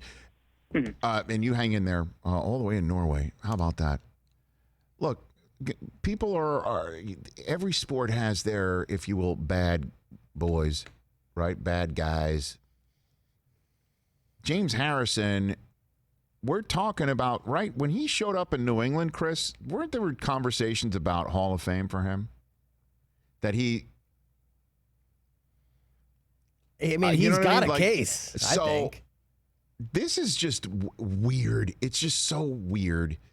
And has a coach ever perhaps slipped some dollars to a player to make a point like I've got your back and let the whole locker room know that we'll I mean, but it's just what a Pandora's box. Like, why wouldn't another player say, are you going to pay for my fine too, coach? It just makes no sense on so many levels, right? 844-204-RICH, number to dial. Chris Brockman, you ready for a news update? Good old news update here on NBCSN. Go for it, please. And now, with a report of the day's news from the world of sports and entertainment, someone who is not a journalist or newsman by any definition of the word whatsoever, it's Chris Brockman. Okay, so a little baseball stuff here, guys. We heard what Blake Snell had to say yesterday about how he doesn't want to play for anything less than what he is contractually supposed to get paid. Correct. If he returns to the Diamond this year.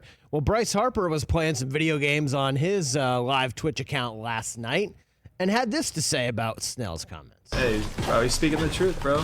I ain't mad at him. Somebody's got to say it. At least he manned up and said it. Good for him. I love Snell, man. This guy's a beast, too. One of the best lefties in the game, bro. All right. So there you go. I don't blame Snell for saying what he had to say or feeling what he's feeling about. You just need to understand when you say, I'm not going to go do this thing and until I get paid all of my millions of dollars, it's going to fly like a lead balloon in this day and age. But he has every right to sit there and say that he is not going to go and put his life on the line, because you could potentially be doing that, and do the cost-benefit analysis in your mind and say, I am not going to go and do that if I am not going to get what I'm owed. And I'm not going to feel like you're trying to take some money out of me when I'm the one out there who's going to be having a catcher-pitcher pitching coach moment on the mound. And, you know, I might catch something. And I know the commissioner of baseball went on CNN last night and said that he thinks everything's going to get worked out, which is great. Do we have that soundbite? Yeah, talking about testing strategy. Please. Hit it, Mike. Yeah, man. Our experts are advising us that we don't need a 14-day quarantine. What we will do is the positive individual will be removed from the rest of the group. There will be a quarantine arrangement in each facility and in each city, and then we'll do contact tracing for the individuals that we believe there was contact with, and we will do point-of-care testing for those individuals to minimize the likelihood that there's been a spread. Again, nothing is risk-free in this undertaking. We're trying to mitigate that risk with the repeated point-of-care testing to make sure that people who have had contact have not been exposed.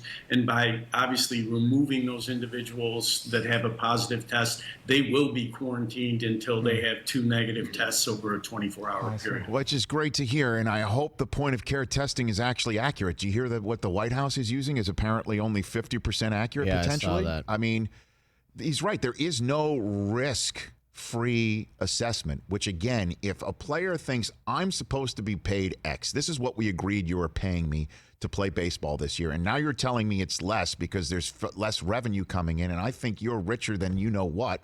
So, yeah, I'm not going to take that risk, and it's every player's right to do that. When you say it that way, though, and people are waiting around the corner for food, it's not going to go over well, and you should get set to take some of the slings and the arrows on that front. Certainly in this day and age where, for whatever reason, so many sports fans think it's the players who are getting greedy and the sports leagues, you know, they're the ones that are losing money. So you have to understand, right? Right. And the commissioner said last night on CNN that if they don't play, the owners would lose $4 billion, which is a huge amount of money. But if you're, as Keith Olbermann pointed out on Twitter, our buddy KO, you know, it's not like they are breaking even, so they're losing $4 billion. It's like they were, you know, made 10 million. It could be that they made 10 billion last year. This year they'll just make 6. Again, one thing baseball cannot do is throw their hands up and say we can't figure this out because of money. If you throw your hands up and say, we can't figure this out because of the virus and public health, that's totally understandable. And the one thing we're not missing right now, and this may be going on right now between basketball and their Players Association, we're just not hearing it. And this may go down between the NFL and their Players Association eventually. And this may be going down right now with them as a contingency plan, and we're not hearing it. We just don't want to hear it. And I understand that players are saying their stuff on their own Twitch feeds, and the commissioner goes on CNN and says, we don't want to hear it. Let us know when you're ready to figure out the public health stuff and say that you've come to an agreement. I don't want to hear it. Fans don't want to hear. That's the one part of sports we don't miss. Yeah. It did come out last night. Art Howe, former manager, has coronavirus. He's in the intensive care unit. Oh, no. After his symptoms have gotten worse. He was diagnosed earlier this month. He's 73 years old. Almighty. So prayers for him. Hey, that's why Rod Carew is sheltered in place by himself. We talked to him yesterday. It's only the best to him. And everybody else, by the way. I know there's so many people out there struggling right now. So many struggling. Our boy is on the phone right now? Yes, he is. Fantastic. He's our good friend of the program from CBS and his Inside Access program in Baltimore, Maryland, every single day. And I don't know the hours, but we'll get it from him right away to make sure that we get the promo out there because he had Sean Payton on yesterday. Jason Lockenfora here on the Rich Eisen Show. How are you, Jason? What's going on, brother? I'm hanging in there. We're as blessed as can be. In this crazy environment that we're in. So hope you guys are doing well out there as well. What's going on with this James Harrison story, Jason? And you had Sean Payton right in the middle of it, and that's what put the Bountygate, I guess, lens for this to be looked through. That's where that came from. That as you saw, Harrison is very upset about on his Instagram feed today. Where's this going? What happened here, Jason? I don't know. We haven't heard from Mike Tomlin directly about it. Obviously, Steelers ownership is saying nothing to see here. Harrison's agent saying nothing to see here. But the story that James told on that podcast, and it just was like, I didn't know that was going to happen the day we had Sean. You know what I mean? I've been talking to Sean about coming on my show forever. Sure. Like that had been planned. That's the way before these the work. draft. It Sure. just so happened that came out. Within an hour or so of us having him on air, or a couple of hours. So I just figured we might as well see what he thinks of it, since he obviously fought the league in a way that few have, and he disputed a lot of the claims against him. And basically, Sean's take was, "Hey, it's the Steelers. They won't. Don't hold your breath. They're not gonna look into any allegations or anything like that. That's not how the league office rolls." And then Sean made it clear that he's still upset at the way the investigation into the Saints was handled, and that's something that he'll take to the grave. He clearly feels that there were some ulterior motives there. And obviously a lot of the things that were leaked about the Saints in that story, when you got around to the nuts and bolts of what Paul Tagliabue wrote up, that didn't really match up with a lot of stuff that was out there in the media originally. So, yeah, Rich, as to what actually happened, I don't know. I mean, the allegation was fairly clear, right? I mean, I don't think that Harrison was alluding to there being monopoly money in the envelope, or I don't think he was alluding to there being, I don't know, peanut butter and jelly sandwiches. A certificate in the envelope, of merit, right? I mean, I think we know what he was alleging, or the sort of picture he was painting. It's so bizarre, the whole thing, soup to nuts. Do you think the NFL is going to look into this? I mean, I would imagine that they'll put a statement out at some point saying, "Hey, we'll follow up." I don't think it's going to go anywhere. I mean, sort of net. I don't think there'll be anything approaching a Deflategate or a Bountygate type scope to this inquiry. Maybe somebody from the league office would call James Harrison, maybe somebody from NFL security. But I don't think it's going to have tremendous legs, Rich. I just think it's one of these things where the moment that it happened in the situation we're in and there is no sports, and I think things kind of blow up now in a way that if we were in a normal off-season climate and there was baseball going on and the NBA playoffs and all that stuff, I don't think it would be quite the maelstrom that it became. Well, I mean, and talk about burying potentially a lead. Normally, it would be a lead if a head coach in the NFL basically says the officiating home office wasn't equipped to handle pass interference and monitor it and perform it to the point where it wasn't one and done, which it's going to be. Sean Payton said that on your show yesterday too, and that's kind of gotten lost, right? I mean, yeah. He also said that the Bucs absolutely tanked the final game of the 14th season and went out of their way to lose to the Saints so they could get Jameis Winston. Yeah, no, it was quite. I mean, Sean was definitely in a good mood. we had the ball rolling. I think the PI review. He's saying the quiet part out loud, and I think because of his battles with the league office, and he's always been one of the more outspoken, coaches in the league. He has, he's not afraid of telling the truth or the truth as he sees it, and I think what he said, no one could dispute. It was a mess. The way it was handled from theory to practice, it didn't work. It didn't work in any way, shape, or form. I don't know anybody who thought it looked good. Nobody knew what the threshold of clear and obvious was. Nobody knew, what level of crime do you have to commit in order for the league office to overturn the call? And then one other thing I want to hit you before I let you go, because I know you've got your show coming up again, 2 to 6 p.m. Eastern every single weekday. You and Ken Weinman on 105.7 The Fan Radio in Baltimore, Maryland, with Inside Access, where you had Sean on yesterday, and I guess DJ Khaled today, huh? 3 o'clock, talking about the All-In Challenge. Thanks, Rich. I was going to go there, but you saved me from being a complete pimp. So no, it's okay. It's my pleasure. Let me pimp it for you. Words I never thought I would say without a hint of irony. What's the deal with Cam? Why doesn't he have a gig right now, Jason? It boggles my mind. I think the Ravens, here where I do my show, should bring him in. You got to tell me he's not better than RG3? Can you get him for $5 million, $7 million, $10 million? I don't know what the price point will be. Obviously, the injuries are significant in this, and the inability to get the kind of physical, the kind of workout you'd like to have in a normal climate has something to do with it. And if I'm Cam and I'm seeing what's out there now, I mean, any money he would get wouldn't be up front. You'd have to earn it in the future in all likelihood anyway through weekly paychecks. It's not going to be a huge bonus. You might as well continue to get healthy, do your thing, and see what's on the other side of this. And unfortunately, there will be injuries if there is football. We know that much. So I don't think Cam is really pressed right now. I don't get that sense from anybody in his camp. This hasn't been a good quarterback economic climate for pretty much anybody except for, Ryan Tannehill and a couple of other exceptions. So you might as well wait it out. Thanks for the call, Jason. Nice scoop yesterday, brother. Anytime, dude. Would love to get you back on next week if you got some time. You know how to reach me. You got it. I will. You got Thanks. it. You're the man. Have a great weekend. That's Thank Jason you, Locken 4 of CBS right there. That's the way it goes. You say, hey, Coach, I'd like you on, and then he comes on and bada bing. Yeah, that sodium pentothal kicked in right before they. Baby, how about that? No, Sean he knows one speed, and he's out of what's to give, and that's a guy that's got a Super Bowl ready team right now. Oh my God, do we need football? Knock on wood if you're with me.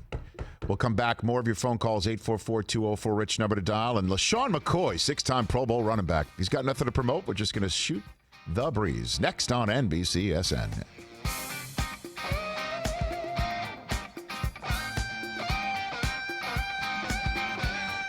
Speaking of the All-In Challenge, check out my Twitter feed. I posted a video just about an hour before showtime today, and I've entered the All-In Challenge fray. Again, all proceeds, over $40 million have been raised already through the All-In Challenge. Gary Vaynerchuk, who's been on this show, Michael Rubin of Fanatics, who's been on this show. He was the one who lost the bet for Run Rich Run when Jerry Rice did not win. Did not beat our buddy Mark Lowry, who's the from Walmart e-commerce. Yeah, Jerry. I think Michael's very upset that Jerry just pulled up stakes a little bit towards the end. Long story short, Michael's a very generous man, and together over $40 million has been raised. You can go to allinchallenge.com, check it out. I think it's allinchallenge.com/Rich Eisen. So allinchallenge.in/Rich Eisen. How about that? That's the address. And you can bid right now once this is all over. And you choose Cleveland or Las Vegas. The next draft or the draft after that. If you're able to come, you come on out. We'll get you can hang out with me on the set of the first round. You'll be at the first round. You can hang out with me on the set before the first round. Night before, we hang out, grab some drinks or a drink. I got a big show the next day. And we'll hang out. We'll talk some draft and meet and greet you and a friend. allinchallenge.in/Rich Eisen for that. And Chris, going to a draft, that's a lot of fun. The year in Philly. The draft is a great time. The year in Philly, that's when Del Tufo showed up with a stack of singles wrapped in plastic. That's a fact. We have to bring that up. Yes. We talked about it on this show. Well, was fantastic. We can fill in some details on that. I heard about offline. that, and I'm like, hey, guys, this is a business trip. You're here for the Rich Eisen show on Philadelphia for a business trip. And pleasure. I mean, you can put the blame solely on Reed, Rich. Is that right? Yeah. One of my top representatives of Team Rich. But I did get us in to the facility. Facility. That's a good name. Establishment. Oh, my gosh. All right, we'll take a break. When we come back, LeSean McCoy and your phone calls. Don't go anywhere.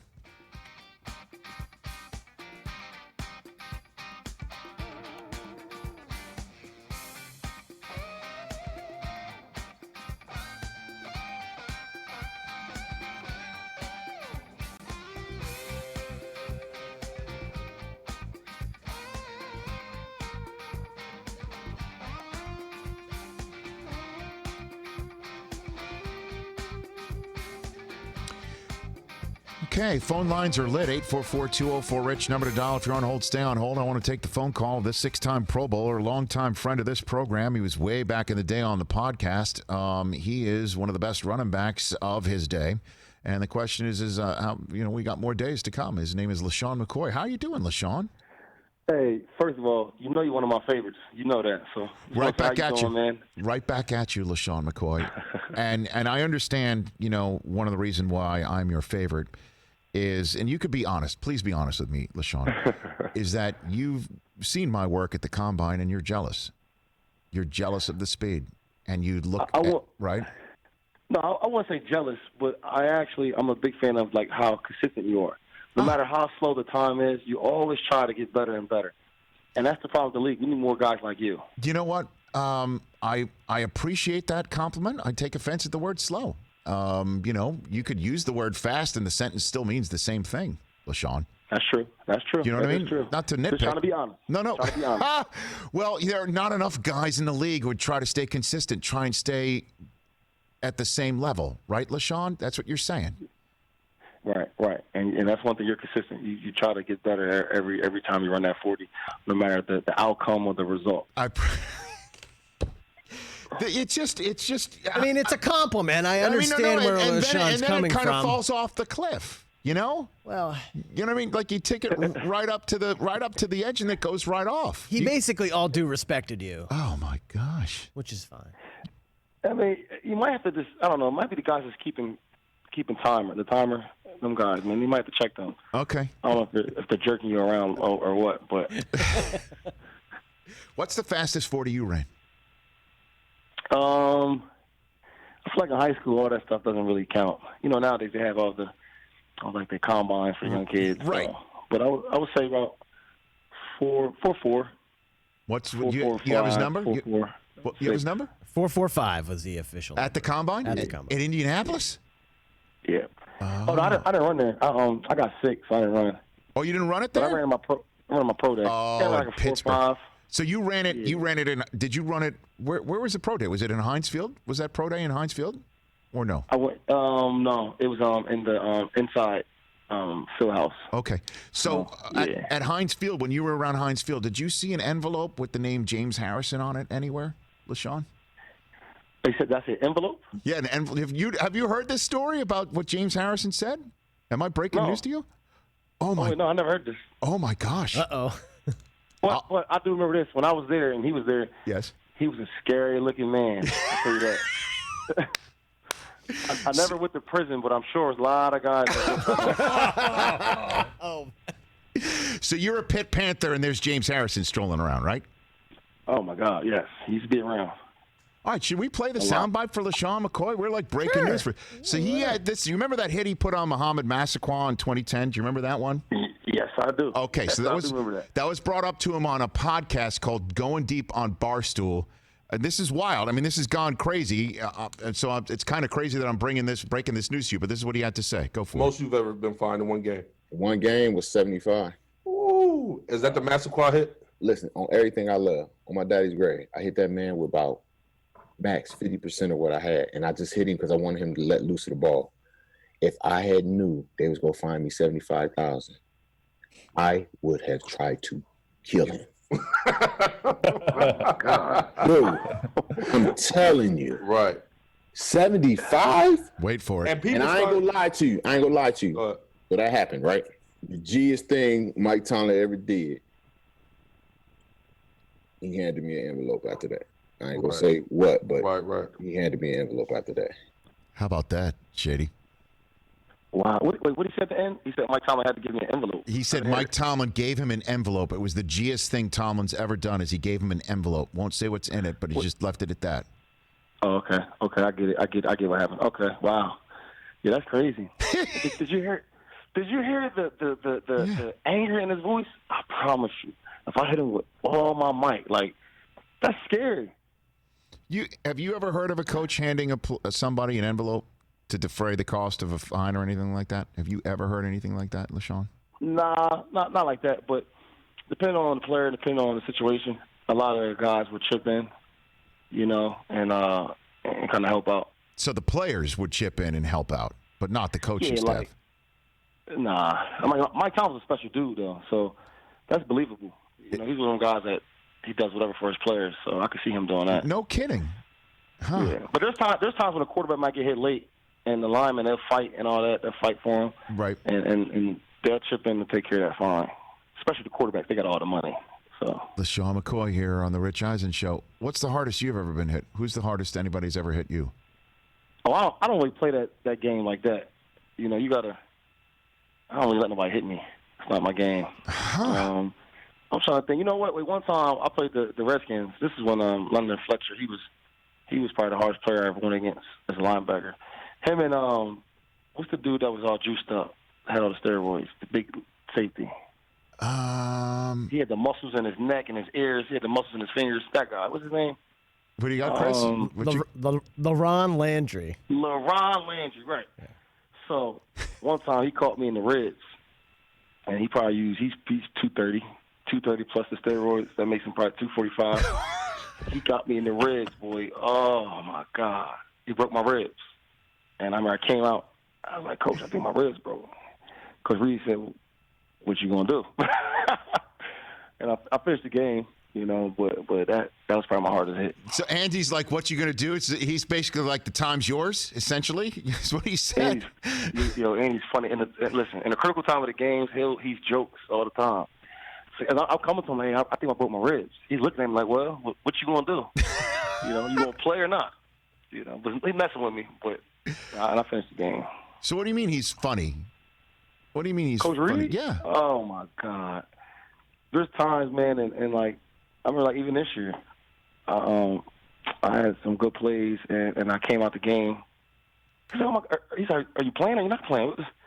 Are you LeSean McCoy? You're not LeSean McCoy. And walked off, just to mess with me so I get back out there. I can just remember mad times where he's messing with players, like during the critical time of the game, just joking with them. But that's what makes him special. Yeah. It's never a moment too big for him. Right. And, boy, you were through thick and thin through all those moments in Philadelphia, obviously, towards the end. And then now this year where Andy Reid is finally called a Super Bowl winning head coach, you are a Super Bowl winner yourself. And you mentioned LeSean McCoy here on the Rich Eisen Show. Are you going to play or you're not? Are you going to play? What's your future? Yeah. Well, I mean, I have a couple teams I'm looking at. I told some teams that I wouldn't, entertain some of the offers because I want to make the right fit. Right. My career has been very solid. I want to go out on the right foot. I want to play with a good team, a winning team. I want to play with some good young backs to teach them, show them the ropes a little bit. Maybe a team that needs some leadership. help out in that area. But I don't want to go from winning the Super Bowl to playing on the team is just playing. You know what I'm saying? I thought I've done too much in the league for that. Well, Sean, you said the word solid. I don't know. The word solid to me is not. It's not a very complimentary word to me. You know what I mean? To use solid, you're a 6-time Pro Bowler, 2-time first-team All-Pro. You led the league in rushing one year. You're rushing touchdowns. The All-Decades team 2010. What's his numbers for the All-Decade? He's All-Decade, led the decade in rushing yards, second in touchdowns. Yeah. No, I mean, I got some nice numbers. I just say solid, just to kind of be modest a little bit. No, okay. Well, all right. Just like with your 40 time, you know. You're kind of modest. He brought it back. Things about your 40. He brought it back. That's a callback from LeSean McCoy. We're similar. We are similar. We are similar. Although I joined the league in 2003. You joined it in 2009, and so you plan on playing the 2020 season. We have a playing season that's going to be 2020. That's right. I do. Okay. Plan on that. Have you heard anything about what protocols are going to be set up in terms of player health and safety and the virus? Has anybody reached out to you? Are you aware of anything that's been set up? Well, there's nothing set in stone. There's always just I guess rumors or thoughts, right? Opinions. You know, there's a big possibility we might be playing with limited fans. Right. I mean, I guess 70,000 fans. You probably get 10,000 if that spread it around. Right. It's tough. I mean, then talk about some of the players they can't go home. You know, with the families that stay in hotels. So many just different, I guess, thoughts about it. So we'll see. It's still up in the air. Okay. Well, I hope I want to see you out there on the field this fall, LeSean. I want to see you turning around. Wrapping it up. That's right. You know, how many more years do you think you got left? You know what? I always try to put a number on it. And one of my good friends, I call him my OG, Frank Gore. Mm-hmm. He always yells at me, "Hey, man, shit, you can't do that, man. Don't put no number on it. Just go how your body feels." And I guess his body feels good every year. So who knows? Well, I mean, just you're 5 years younger than him, and he's out there right now. I mean, he's amazing. That guy is amazing. Yeah. And we train together, and just like the way he trains smart. How does he train? And you still have to love the game to go out there and play at a certain age. That's what I said. It's always a different road. What is it like training with him? What's it like training with Frank Gore? You know what? He's smart. He does stuff like he'll train with all the younger guys. He says he trains with the younger guys so that if he can keep up, he don't have to beat them, but if he can keep up with them, that lets him know that he still can play. All right. And the whole time in my mind, I'm just trying to beat him because I don't really look at the younger guys. You know, I feel like they're trying to chase me. But everybody has their own thing that drives them. LeSean, I appreciate the time, man. I miss chatting with you. We'll get you back on in the next couple of weeks. You sign with somebody, I want you on. Let's talk about it, okay? Let's do that. All right, it's always good. No doubt, man. Right back at you. You take care, LeSean. You be well. All right. That's LeSean McCoy at CutOnDime25 and at Shady McCoy. That's his Twitter and Instagram accounts. Started a new bingo card. What do you got? Referring to LaRon Landry as that rocked up steroid safety. That's a new bingo card. Check. What did he say? He's 230, 245 with the steroids? The steroids. That's like the line about Fletch, right? Yeah. 6'3", but 6'6" with the afro. Some fun with Sean McCoy stats here. So he has 11,071 career rushing yards. He's a lot of yards, 22nd all time. Now, yes. if he should get to 12,000, that's a big number here. 12,000. The 12,000 club has 16 members. Every single player is in the Pro Football Hall of Fame, except Frank Gore and Adrian Peterson, because they are active. There you go. Let's take a quick phone call. Philip in South Carolina. I've just got about a minute for you. What's up, Philip? Hey, Rich. First of all, just thank you for everything you do. My pleasure. It's definitely helped. Thank you. My day. Okay, great. I'm glad that we are here for you and that you're here for us right now, bringing the noise. What do you have for us, Philip? Absolutely. You're talking about James Harrison. Okay. And then being handed an envelope. You're talking about 75 large. That's a large. That's a lot of large. That's a large envelope. I don't think people walk around carrying 75 large. And definitely not a check because, it would have been background. I think, in my opinion, it was, and just like LeSean McCoy mentioned, players help out other players, So maybe this was something from owner management saying, "Don't worry about this. That we're going to handle it." Or maybe his teammates put that all together. And thank you, Philip. And we're here for you best we can, as long as we're healthy and everything's nice and safe and sound, as best we can attest. We'll be here. Maybe it was the collection plate. Perhaps. Maybe it was the collection of everybody, and they gave it to Tomlin. And what was in there was just a wet his beak a little bit. Wet his beak. Yeah, a very G thing, very just to wet your beak a little bit. How many Godfather references can we get in a day? Many. Oh, yeah. There's not enough. Let's get them all. Let's hit them all now while we got the muscle. Leave the envelope, take the cannolis. What else? By the way, LeSean McCoy. Or it was $100, only $100 in there. And Harrison said, I don't like the C note. I don't like the C note. That's one.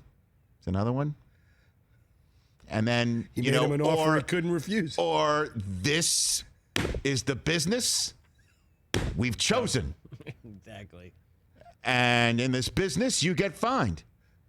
Or I'm going to take a nap. When I wake up, if there's an envelope with $75,000 in it, I'll know I'll have a partner. If I wake up and I don't see it, I'll know I won't. Yes, James Harrison is Hyman Roth just happened on the Rich Eisen Show. Does that answer your question? How many references, yes, Christopher? It does. Yes, thank you. Bubba Wallace, David Spade, Brandel Chamblee when we come back.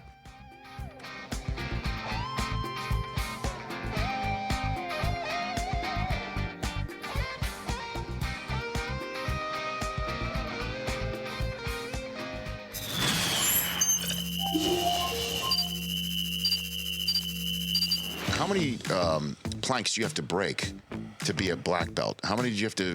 Is that an actual metric here? I don't think there's a number, but I think it's when the pressure's on, when the tournaments happen, when the tests happen. Why, I'll break one right now if you need one. Do we have one anywhere? Can we get a plank for this? The hot take plank, but don't break got the hot take plank. Hot take plank. I mean, why not? It's a 2x4 that's what right there. What kind of wood is it? Now you got me. I have no idea. Let me see it. Hold on. Standard plywood, I'm guessing. Get ready to cancel my show at Morongo tomorrow. I have a broken hand. The sweatshirt, we haven't taken it off in years. This would be amazing. Can't feel if that. You could break this. Is that a proper? I could break this. I haven't done this since I was 12. Okay, do you want to give it a try if you think you can do it? But this is what I learned at the House of Empty Hands in Newark, New Jersey. Okay, very good. Here you go.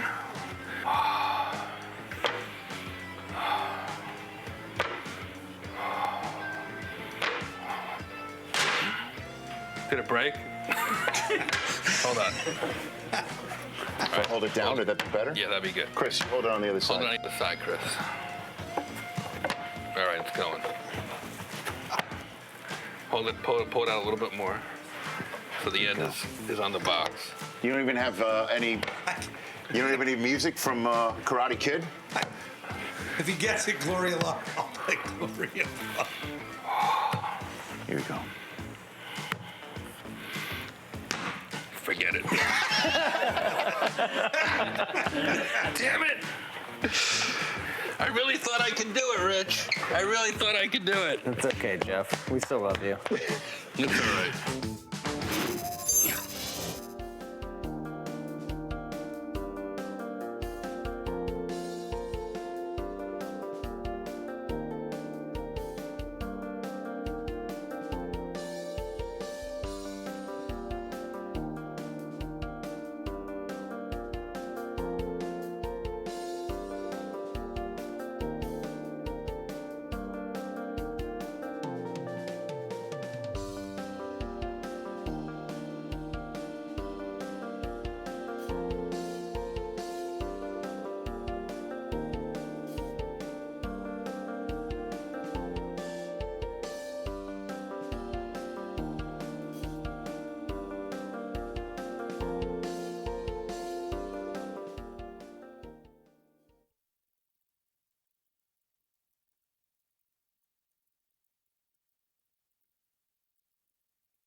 This is the Rich Eisen Show. Can't get enough of it. I'm up for hearing what you have to say if you want at 844-204-RICH. Live from the Rich Eisen Show studio in Los Angeles. Let him do his thing. Televised online at richeisenshow.com. Earlier on the show, from NBC's Beverly Hills Dog Show, Akbar Gbajabiamila, 6-time Pro Bowl running back LeSean McCoy. Coming up, NASCAR Cup Series driver Bubba Wallace, actor and comedian David Spade, plus Golf Channel analyst Brandel Chamblee. And now, it's Rich Eisen. Final hour of this Friday program. Yeah, we've got David Spade joining us for a little bit of fun, a little bit of laughs, but we also have sports to preview. Live sports to preview on this weekend, right in the middle of May. Brandel Chamblee of the Golf Channel is going to join us to talk about the skins competition that's going down on Sunday afternoon right here on NBCSN, but also NBC and the Golf Channel. Tailor-made driving relief, and you can raise as much money for COVID-19 relief funds at pgatour.com/driving relief right now, and also while you watch Dustin Johnson and Rory McIlroy go up against Ricky Fowler and Matthew Wolff. Brandel Chamblee will be joining us about that. We had a nice chat with LeSean McCoy last hour, Akbar Gbajabiamila in the first hour. And in terms of live sports returning this weekend, it's going to be 3:30 p.m. Eastern Time on Fox. Our friends at Fox showing you the NASCAR Cup Series returning with the Real Heroes 400 at Darlington Raceway this Sunday, and the driver of the famed 43 car for Richard Petty Motorsports, Bubba Wallace, here on the Rich Eisen Show. How are you, sir? I'm all good, safe and healthy. Hope you are as well. Yeah, we are. I mean, that is the ultimate, right, Bubba? I mean, that is the absolute ultimate. Absolutely. And so, I guess the question for you is, you are healthy, right, going into this race on Sunday?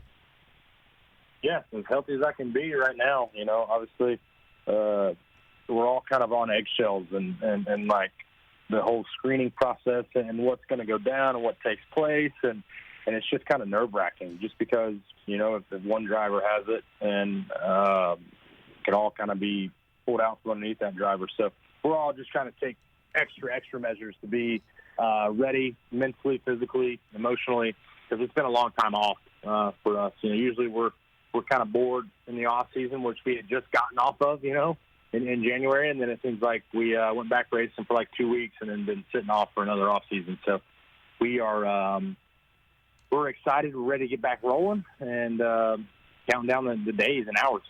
Well, if you don't mind, I'd like to get a little detailed with you about the health and safety and the public health issues that you're right in the middle of right now, because it's not only just fascinating to know what you're going through and how you're preparing, because eventually you're going to have to compete. But a lot of sports might be looking in the direction of NASCAR. Let's see how this works. So how is it working? Yeah, I think have you been tested? Really setting the tone. Sure. For how this goes, and so there's going to be a lot of eyes watching us. One, because sports are back on TV. Yep. And two, because there are going to be some out there that want to see us fail and can nitpick at every little thing if we don't follow the right guidelines. So we have had multiple calls, and NASCAR's done a tremendous job up to this point of laying the guidelines out for us and what they're being told from health advisors and people that are making the most important health calls, as making us social distance as much as possible. You know, we are not allowed to really be in contact with anybody. Once we are at the racetrack, we are ordered to self-quarantine ourselves, whether that's in our car that we drove down in or our motorhomes that we're bringing down, until minutes before the race. So we will have no outside contact. The only communication I will have with my crew is via telephone, email, Zoom. I think that's the new thing nowadays. So it's definitely going to be different. You know, usually on race day you get to spend 30 minutes with your team just to kind of debrief and go through the ups and downs of what to expect. But here, I'm literally going from my house to my house on wheels to quarantine myself some more. So that's going to be definitely different. Okay. Have you been tested for COVID-19? I have not. You've so not. I've been checking my temperature and staying as minimal as contact as I can. Right. But I've been fine up until this point. Okay. Will you get tested before you get in the car? Are you planning on it? Qualify and get the setup underneath the skids, come in and make adjustments, and then line up for the race, hopefully with the best possible setup. Well, for us, we're going off last year's race at Darlington, which was in September. So there's a lot of races in between that, and our cars have changed a tremendous amount with upgrades and new this, new that, and so we're all kind of worried about those first couple of laps. If we have our travels right, if we have the setup close enough to where we can be competitive. So without all that practice and seat time, it's definitely going to throw a curveball at things. But hey, that's why we're some of the best in the world at stock car racing. So we're going to give it our all. Of course. And do you think that you and your colleagues might be more cautious because of all this setup, or what are you expecting Sunday to be, Bubba? I've gotten that question a lot. I think we're all going to kind of be mindful. Yeah, we don't really know what our car is going to do diving off into turn one at one of the most craziest historic places, such as Darlington. So we'll all be cautious and know what we got, but there will be a time where that switch is flipped. Probably that's lap 2. I'm not sure, but we'll all hopefully take it a little easy and then get some race underneath us. So, Bubba Wallace here on the Rich Eisen Show. Just to repeat, you are not in physical proximity or contact with any of the rest of your team. You are by yourself, and you will not be allowed to be in a proximity of anybody with your team until it's time to race on Sunday. And then you're going to go through. Yeah, even that. I think. I think we'll still go through what all is going to happen, but I won't see or talk to anybody physically. It'll be through phone or from a very safe distance. We will be separated. We are told if the race is at 3:30, we are told to be strapped in our cars at 3:20, and we leave our bus at 3:19.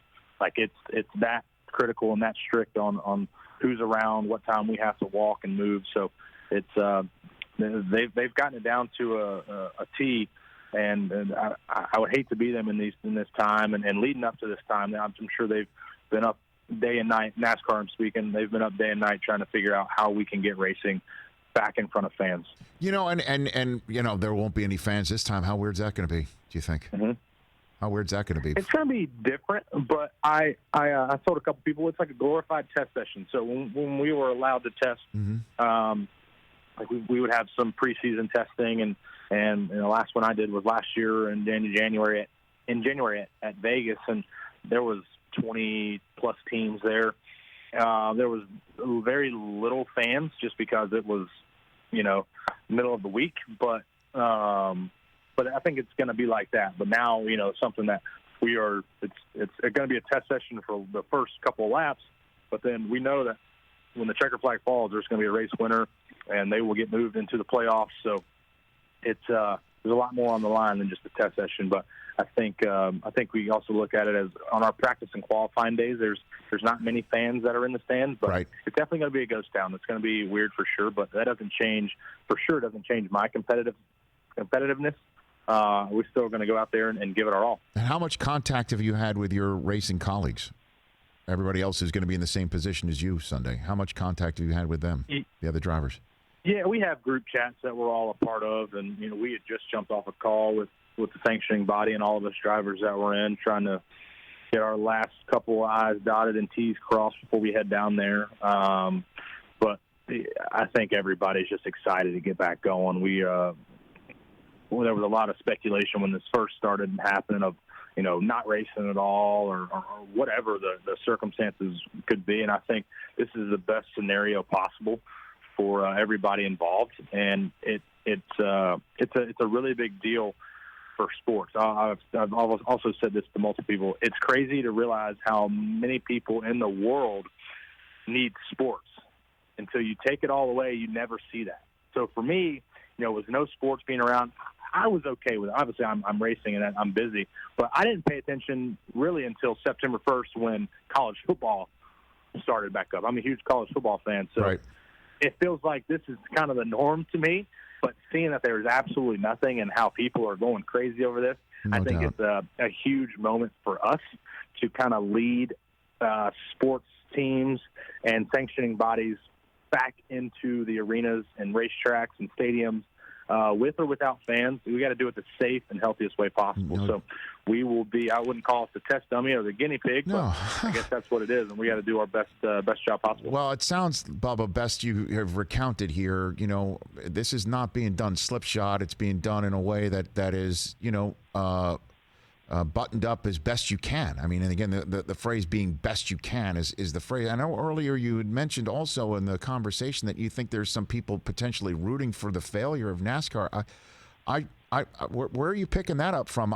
I'm hoping you stick the landing here, and other sports say, okay, NASCAR, what are you doing so we can do this too? And you could drop, if you will, or let the green flag fly on many other sports if this works out, Bubba. Oh, absolutely. I'm saying there is going to be those people that are out there like, oh, they are not 6 feet apart. They're 5.9 feet. You know, it's going to be those type of people. I think, like I said, we're all excited for sports to get back underway, but we have to, be careful and manage everything we do is under a microscope right now. And we know that there's going to be extra eyes on us to see how we handle each and every circumstance that comes at us. So from the EMTs being around, if a driver gets into a wreck or the winner, the interview process is totally different. No crew around. It's all different. And NASCAR is really, it's more of the health officials that are coming to the track and making sure that this all goes smoothly as well. So this isn't just like a game plan that we had scripted up.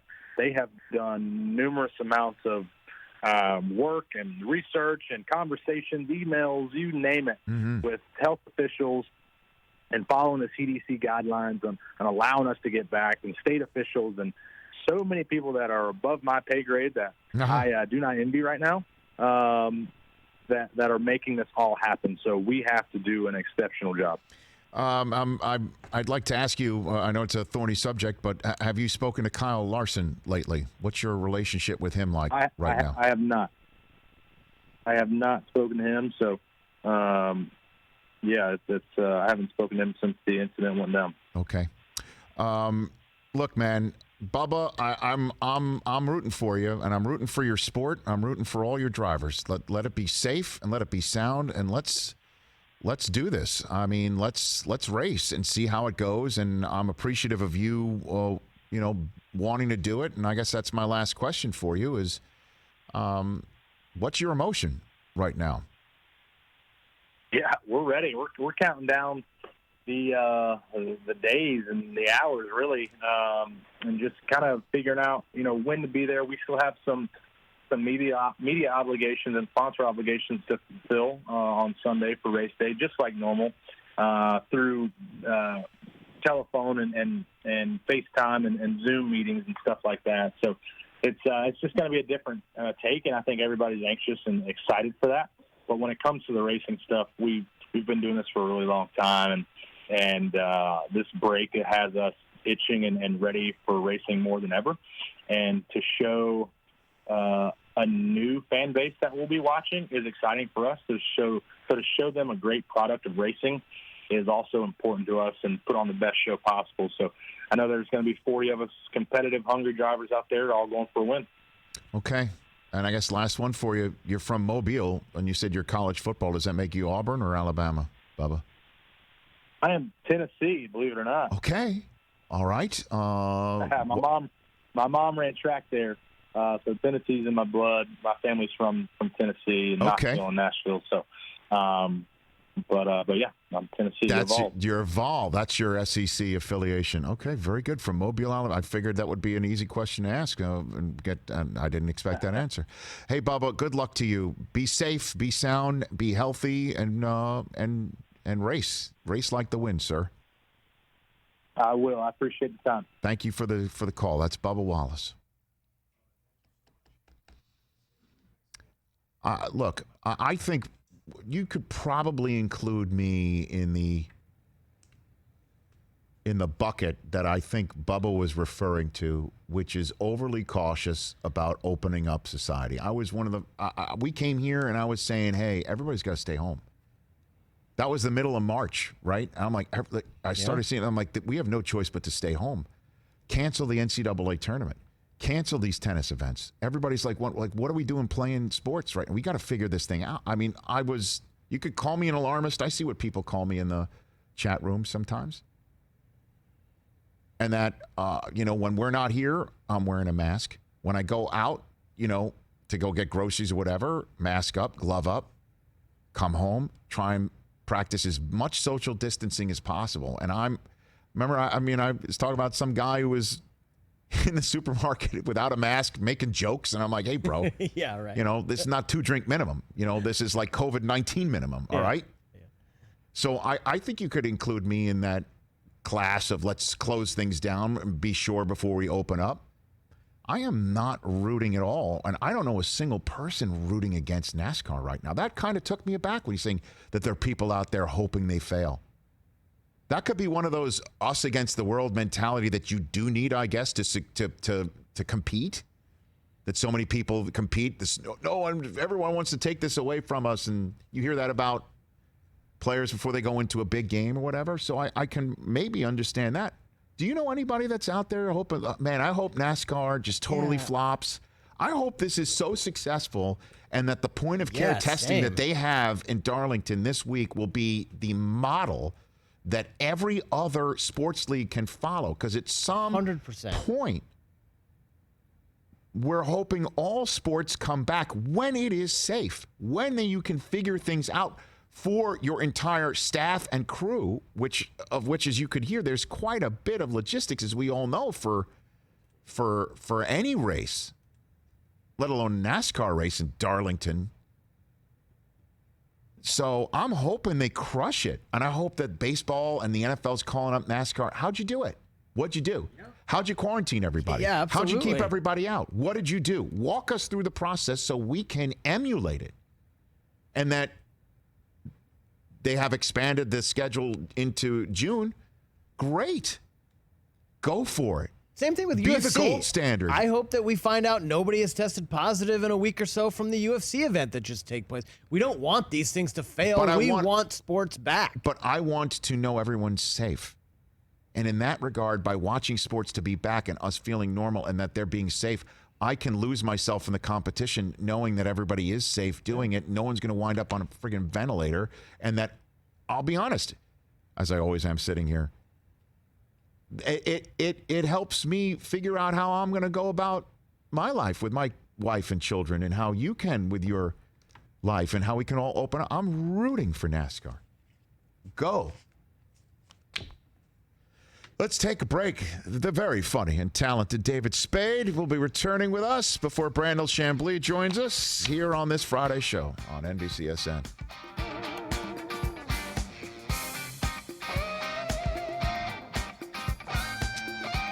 Let's take some phone calls here. Michael in Arkansas, you're here on the Rich Eisen Show. That's line 4, Michael Del Tufo. What's up, Michael? You there? Rich, I'm here. How you doing, buddy? How are you? Hey, I'm doing good. Listen, a very good longtime friend of mine, Chuck, out there in Newman, California, we were having a long discussion last night about football. I mean, he's been a Dallas fan for 50-something years. I've been a Pittsburgh Steelers fan for 50-something years. And, we were going back and forth talking about this. NASCAR is really completely different than NFL. The drivers can walk out with their full-face helmets and go straight into the car. But the NFL, you've got 53 plus hundreds of other people on the sidelines, and the contact that they have over and over and over again is completely different. I'm hoping NASCAR does absolutely great. Of course. I love NASCAR. Right. But when it comes to the NFL, do we sit it out for a year and hope that we get this stuff cleared up and get this economy back going? Or what if 3 players from a couple of teams that played each other start to get sick And what happens then? Do they shut this whole thing down? Do they take those players out? How many tests can you test? Players, do we have enough tests for them? These are, Michael, these are all great questions, and I appreciate the call. Thank you for the call. And that's why we need to be listening to the experts, scientists, doctors, epidemiologists. These are the people we have to listen to, as opposed to listening to their caution and saying that it is overcautious and something that they weren't elected to say. These are the people who know. I don't know. Coaches don't know. Commissioners don't know. They don't know. You can ask the doctors, and some of them, they don't know. We're still learning about what this thing really is. I don't know. These are all great questions. You heard the commissioner of baseball say on CNN last night, we don't know. But we know it's not risk-free. That's the one thing we do know.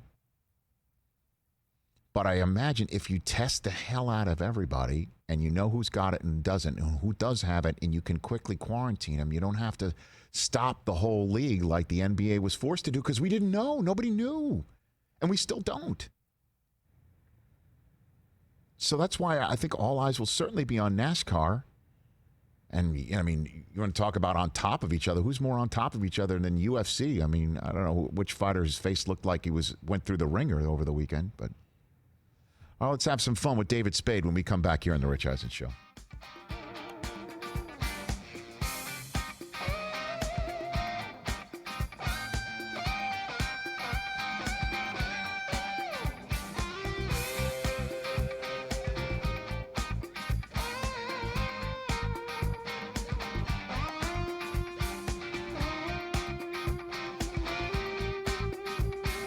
You can listen to our podcast every single day, podcast1.com/Rich Eisen, all 3 hours of The Rich Eisen Show, anytime on Podcast One. And we can be streamed every day. Watch us, youtube.com/Rich Eisen Show. You listen to us, Sirius XM Channel 211, and, of course, NBCSN every single day between 1 and 3 Eastern Time.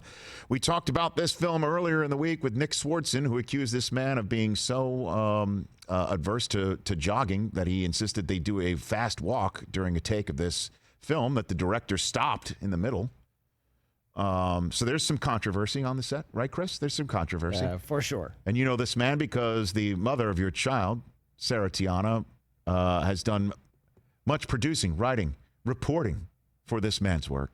Indeed. The star of The Wrong Missy on Netflix, our friend David Spade back here. How are you, David? Woo! Rich the Richmeister. Wait a minute. Here's another one. Wait, what about this? Yes. Richard Eisen? What's that from? My fourth grade teacher saying, "Where's your homework?" No, it's from in Tommy Boy when he goes, Richard Hayden? No, Richard. No, that's a deep one. That's a deep one, but playable. That's good. Deep cuts. It's not even real, but, I just changed it. Hi, Rich. What's up, buddy? How are you, David Spade? How are you? I like that little pork pie Swartzen was making fun of me. Well, he said that a scene in The Wrong Missy called for you to jog around a pool. You said to him before action was called, let's do a fast walk. Your director basically. It's so true. This is a true story? Yeah. What? Listen, Rich, I don't come off the blocks like I used to. There's a reason I'm not at the combine and you are. Okay. I make more money doing funny movements. I don't really, and eye rolls. Yeah, we were doing it, and I got a bad neck, and I realized I don't even run anymore. And they go, you sprint around the corner, and first and more realistically, I go, listen, I'm not doing 50 takes of sprinting. All right, let's keep this within reason. So let's do not even a slow jog. I started with slow jog, and then I downgraded to a fast walk. And he goes, dude, we're running. That's the idea. And I go, I know, but I had to make it make sense, actually. I go, well, because everyone's looking at us, they're going to think something's wrong, the character. So we have to be like, we're in a big hurry. We're just going to go across campus here. And he just rolled his eyes. I was like, Nick, come on, man, play along. No one's looking at this movie for realism. By the way, I saw something on Twitter, and they were like, Wrong Missy is trending, and the critics are split. I'm like, yes, that means somebody liked it. So you don't mind the split critics. That means No, because that means 50% liked it. Because, listen, I love the movie, and it's number one right now. That's great, but you know that the critics are never like going out of their way to say how great these movies are. I like it. So one day you wake up, you're like, if all the tomatoes are not rotten, I'm in good shape, right? That's pretty much it. That's the way you're right. I think the best tomatoes I got was maybe on the do-over, and I think it was 9. And then it's going to keep me out of the All-Star game. And then I think Jack and Jill, we got -2. I don't know. Come on. Grown-ups had to have at least a 90 tomatoes. I mean, they got to have a lot of tomatoes for grown-ups. We could go on and on about it.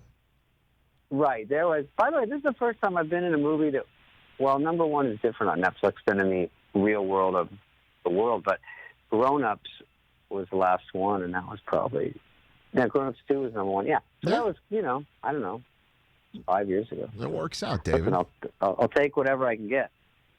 David Spade. Netflix is the wrong Missy. Check it out on Netflix right now. So have you seen it? Have you seen a preview of it? I look like Bob Costas for some reason. So I have seen a preview of it, David. The Costas thing didn't come to mind though. What makes you look all Costonian? You think Costasian? I dyed my hair dark brown and I gave myself little bangs, and I didn't mean to, but I look a little like Bob Odenkirk in Better Call Saul. I've heard I look a little like Costas, and I look a little bit like myself as a doofus. I also shaved, which I'm terrified of. Yeah, that's jarring. That's a little jarring. It's jarring. People don't get how jarring it is. Then they do, and they see me and they go, you either look 20 or 90. I go, I know. That's why I'm sickened by it. I had a girl once go, why do you have that stupid mustache? I go, you think I want this? I look worse without it, if you can imagine. She goes, there's no way you can look any worse. I go, oh, yes, there is. And I show her a clip from the wrong Missy. She's like, oh. Oh, fantastic.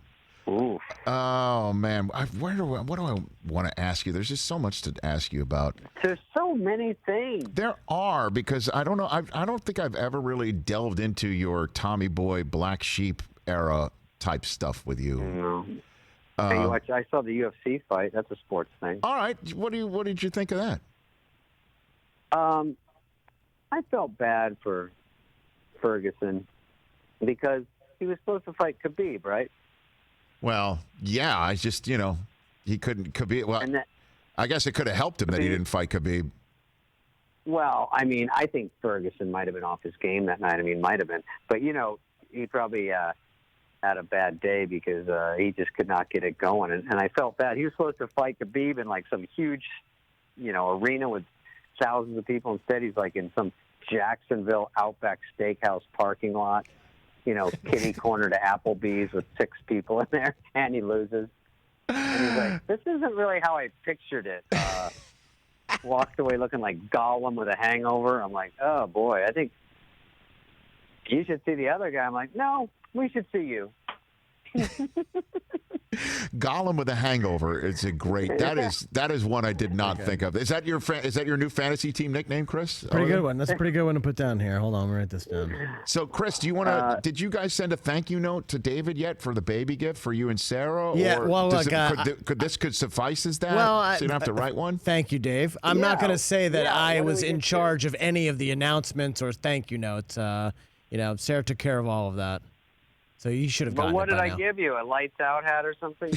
Yeah, a lights out hat, a portable battery pack, and I stole that from the green room, but and a hoodie from Jimmy Kimmel accidentally. Did you really steal something from the lights out? Well, green it room, was a Chris? gift pack that they give the panelists. Yeah, but you're not a You panelist. come by there, Rich. Yeah, you go in there and he rifles to the dressing room, and then suddenly Joe Coy wonders where his Well, yo-yo is. It's interesting, though, David. You know what you've done in our green room? You signed the wall next to a signature-filled, I guess, poster from one of our Super Bowls. You signed the wall in our green room saying, "Can I sign here, David Spade?" Right. And was there no one else on the wall? There's no one else on the wall, David. You're the only one. You're the only one who But signed I up. asked. You did ask, but in the signature, like it wasn't. I guess that was the forgiveness rather than permission moment right there. By the way, I have good news. Yes. Our governor, if people are listening, I don't know if this airs outside of L.A., but yes, it does. Okay, good. The governor said we're on phase 1 of opening up California, which is great. So as of today, all archery repair stores are open. Okay. Caterpillar sanctuaries. Okay. Rock quarries. Rock quarries. I look at these lists. I'm like, when does it kick into my life? What's happening here? Tree cleaners. Well, I don't know if this is helping me. When's phase 2? They're like, December. Well, I mean, it could be in time for your fantasy football draft, David. You got weeks to prepare now. I'm scared of that. You got weeks to prepare. You have no excuse coming up this fall. I've only done 3,000 mock drafts. That's what everyone does. Did you do a mock draft? I'm like, already? I got to get in the game, man. I got to. Otherwise, you're going to get lost. You will get absolutely lost. Kyler Murray, my guy. That's I'm right. in Arizona. DeAndre Hopkins is now going to be on the team, David. That's impressive. I know. By the way, I'm yelling at my assistant because she's louder than me. Yeah, is that who that was? I honestly thought you were in an airport, and I'm like, what does that go? What the hell is going on in the background there? That is amazing. And they're doing, I have to do Kelly Ripa on Monday, and they have to Zoom you ahead of time, and then they're like, we need to know that you have a really big house. We need to see it, and we need to talk to our people. And it's like, by the way, I thought me and you were Zooming, and I set it all up. I look super cool. I got everything set up in my house to look like I'm rich. I have a little money bag behind me, and then and they go, no, it's just call. And I go, what? I'm sorry you went through all that trouble to put your money bag where it needs to be seen. It's funny in the sports world, David. All of us, when we're Zooming, we're sitting in front of bookshelves. All sports people have chosen bookshelves of books that we haven't. You know what I mean? Like we're there. I'm sitting in front of a bookshelf. I literally have not touched those books since I moved into my house, probably about 2.5 years ago. I know. They're just painted there. I know. I know. It's a little snoozy, but I guess it makes people feel professional or smart or something. I want to see a scientist in front of a bookshelf or maybe a microscope on their desk. I'm like, oh, this one means business. You know what I mean? Do you have a bookshelf? It helps. Do you have a bookshelf in your house? I think the question is, do I have a book? I think I have 1 or 2 books, and they're both mine. Well, I've seen your monologues on your Instagram feed, David. I mean, I think I might have spotted a book out there. Rich, I love that you watch that. Oh, they're great. Are you kidding me? They're phenomenal. You're like, I didn't say I watched all of them. Yeah, they are. Thank you. I do jokes in the morning, and little Sarah sends in some jokes. She's great. Sarah Tiana is great. Chris, I mean, your household is filled with laughter and a crazy baby. What's the kid's name? Cage? Cage, yep. Cage is pretty cool. I mean, I know it was a little rough ride there for a second when it had to settle in, but I like Cage. I think it's a good name. What does that mean, David? What was that?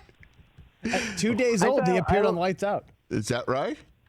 That's his first television appearance. It's first appearance. Oh yeah, Cage is already in SAG. He's Taft-Hartley, that kid. Cage is the only 2-day-old to be in a union. Listen, you don't want a name like Dave. My name's so Marlon Blando. Dave is like the dumbest name. I would sound younger if I changed my name to Connor or something. Everyone would be like, hey, Connor Spade. I'm like, yeah, what's up, man? Connor Spade. Let's do Twitch. It's never too late. It's never too late, David. All right, The Wrong Missy, available now on Netflix. It is #1. Half the critics love it. See, I went glass half full. I smell a wrap-up. What else do you have to do? Talk about The Last Dance? Well, I love how you say it that way. No, there's an actual golf skins game tournament that's going down this weekend, and I've got Brandel Chamblee of the Golf Channel that's coming up. That's what I got. Oh, okay. Well, you got to say that. That makes sense. I've got that. All right, I'll give everyone a summary of The Last Dance. Yes. Jordan's good. You don't have to watch it now. All right. I didn't have my thanks, guys. I didn't have my pen out to take notes. Thank you, David. That was quick. Thanks, Dave. You're the best, That brother. was my big closer. Okay, guys, thanks for having me. Next time, let's Zoom it. Let's Zoom it. You bet. David Spade. Netflix is the wrong Missy. At David Spade. Check out those are great on Twitter and Instagram. On his he Instagrams out his monologues. Those are great. They're awesome. Yeah, Sarah does jokes for that every day too. You know what I'd like to do? I would like to do on this show. You know, we're Zooming next week with the Watt brothers.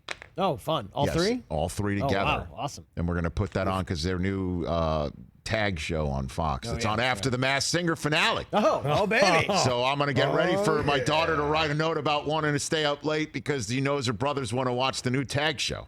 They're already all in. My kids have seen the Really? commercial. Oh, please. my God. Get ready for that around your house. Oh, God. The tag. They want. Oh, yeah. Yeah. Sorry. Should I require the Watts to pre-Zoom 2 days in advance? Just check the connection and all that stuff. Come on. You have to check everything. You got to. We want 2 days in advance. We want to see your home. We want to make sure it's the right shot. Well, you should have Mike do it because I guarantee Kelly Ripa is not. Yeah, Mike do it. The pre-Zooming. guy who's like, yeah, That's just what I mean. plug your microphone into the side, and when I text you and I call Mike First of twice, all- 3 times, how to make it work, he's like, oh yeah, I forgot to tell you have to do it on Zoom too. Our wormhole will tell you, as many of them watched Friday night, I'm perfect. Well, I You're wanted to help you. perfect. It's perfect on a Friday night. You're doing an excellent job over Thanks. there. Are you on the air tonight, Mike? Yeah. We will take a break. There we go. 2 teams, 1 cause. We're going to talk about this event that's on NBC, NBCSN, and Golf Channel with Brandel Chamblee of Golf Channel. Take your calls as well to wrap up this Friday show in a moment.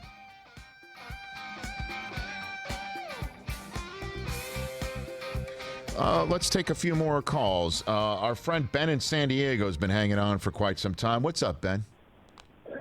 Hey, Rich. First-time caller, big-time fan. Thank you. Stoked to talk to you today. Thank you. I appreciate you hanging on hold as long as you did. Well, I wanted to chime in here real quick. I really can't believe the amount of San Diego folks I'm hearing calling about the Chargers. Well, it's the same guy. Full disclosure, it's the same guy keeps calling back from San Diego asking questions about the Chargers. man. And so, Could be the same guy, could be 12 guys, man. But I still don't get the L.A. sympathist.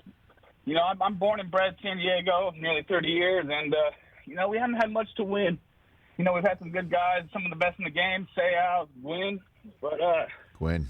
you know, I start to think sometimes, you know, maybe if we do win a Super Bowl, maybe they'd still be here. And so, you know, to hear folks, you know, might as well be a Dodger fan if you're going to be, you know, an LA Charger fan. So I guess my question to you is, you know, Yes. you kind of were talking about Rivers and the Chargers moving on from Rivers. And, you know, I'm kind of you know, I get a lot of, you know, crap from my San Diegans kind of being like, you know, maybe the Chargers should have moved on a little bit sooner. You know, you looked at the Niners, Chiefs, you look at even, you know, the Giants moving on from Eli, you know. I don't know about that. I mean, don't think Philip took the team to the playoffs the year before last and was dynamite down the stretch, making all these great moves.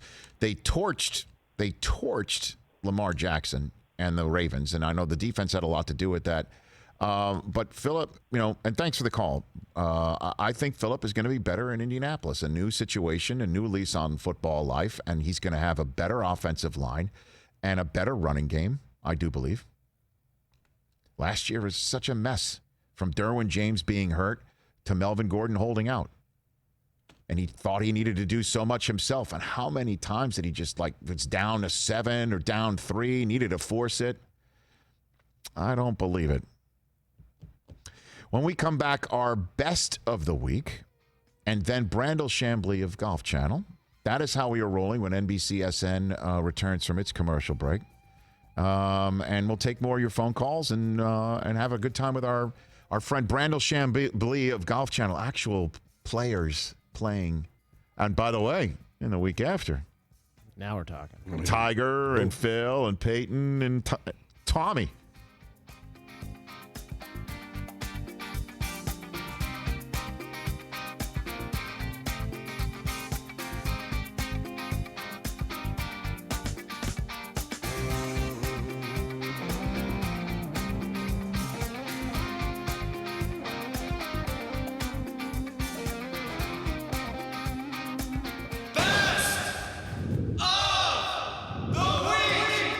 the beard, Charlie. We know what it's like during a playing season. I imagine what it's like in quarantine. I haven't got a haircut, a beard trim. It's been a couple months now. I'm looking a little rough. It's kind of hard to hide this beard under a mask.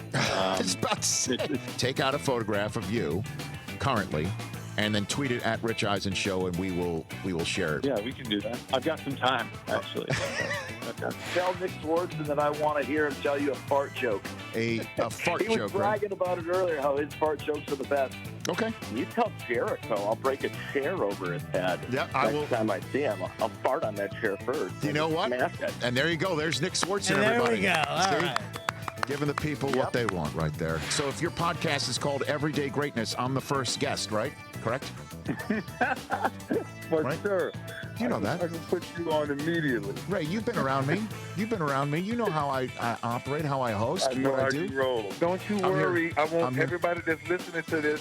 I will be calling Rich Eisen to be on my podcast because I need to know what everyday greatness is. I never thought I would ever introduce Barry Zito as the unmasked Rhino. Did you hear from any of your old teammates? The first one that texted me, I think it was Matt Cain, who I pitched with the Giants. Yes. He's like, dude, come on. He's like, are you the Rhino? And I was like, oh, no, man, that's crazy. So Bruce Bochy didn't reach out to you, say? Bochy actually just texted me today. He just said, hey, man, saw you did good. I got to do my Bochy impression. Hey, man, you did great on the game, man. Great job, Z. So he's watching The Masked Singer? Is that what you're saying? Apparently, Bruce Bochy is a Masked Singer guy.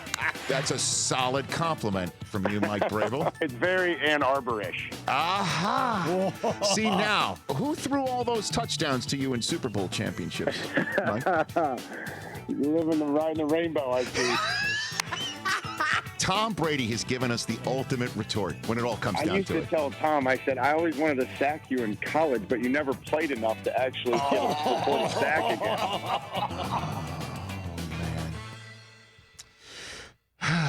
A solid appearance by Mike Vrabel of the Tennessee Titans. Extremely solid. Fun week as always right here on the Rich Eisen Show, NBCSN. And NBCSN will be the home of live golf along with NBC and Golf Channel this weekend. How phenomenal is this? I can't wait for this, and I'm so excited for it. I'll even overlook the fact that Dustin Johnson's made to look to be the same height as Rory McIlroy in this promo. He looks shorter. It does actually look a little shorter. Tailor-made driving relief. 2 teams, 1 cause. Live Sunday, 2 Eastern time. Rory, Dustin, V, Ricky, Matthew Wolf for COVID relief and for our viewing pleasure. Brandel, Chamblee of the Golf Channel joining me here to wrap up this Friday show and actually preview a live sporting event. How about that, Brandel? I'm tickled pink about it. Thanks for having me on, Rich. Nice to talk about some real sports, real golf. Right? How about this?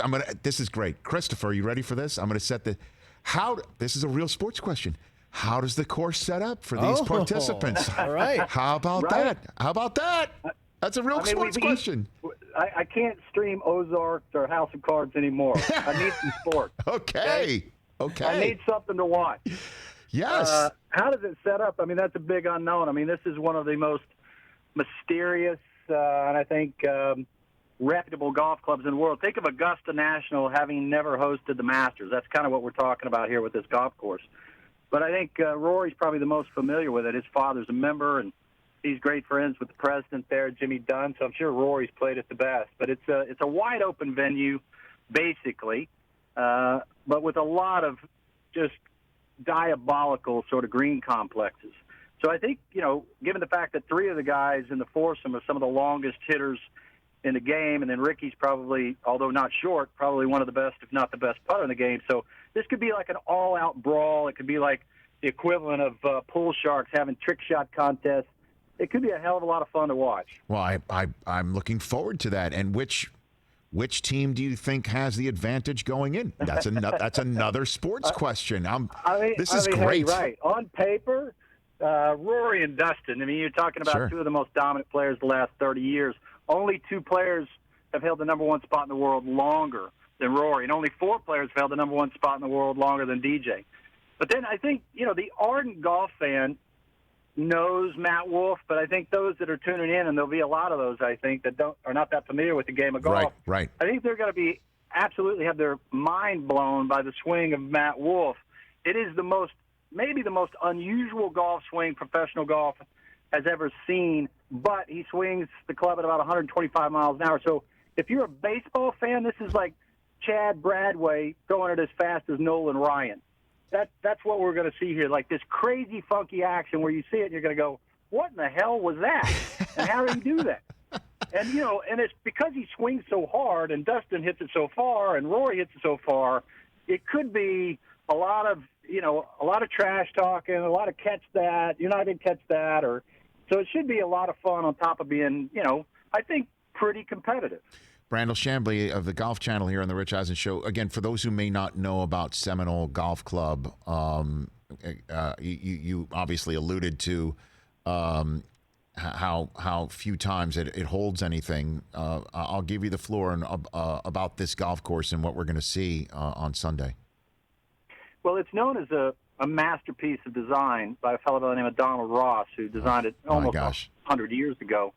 And it's known for its really difficult green complexes. And within the world of golf course architect lovers, some would argue that it is the greatest second shot golf course, or the most difficult second shot golf course in the world, because the greens are pitched sharply back to front, crowned, false fronts and sides, and the conditions are, tight fairways, really, unpredictable winds.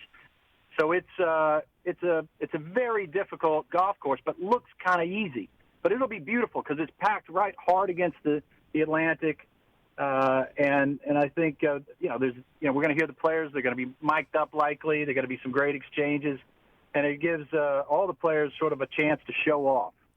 Well, Donald Ross had some awful, evil things in his mind back in the day when he was designing golf courses, Brandel. There was a Wampanoag golf course up in West Hartford, which I played at when I was at ESPN. It was a Donald Ross course.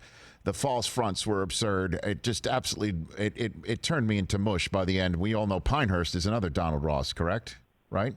That's right. I played the 99 U.S. Open at Pinehurst. I drove it perfect every day on the fifth hole.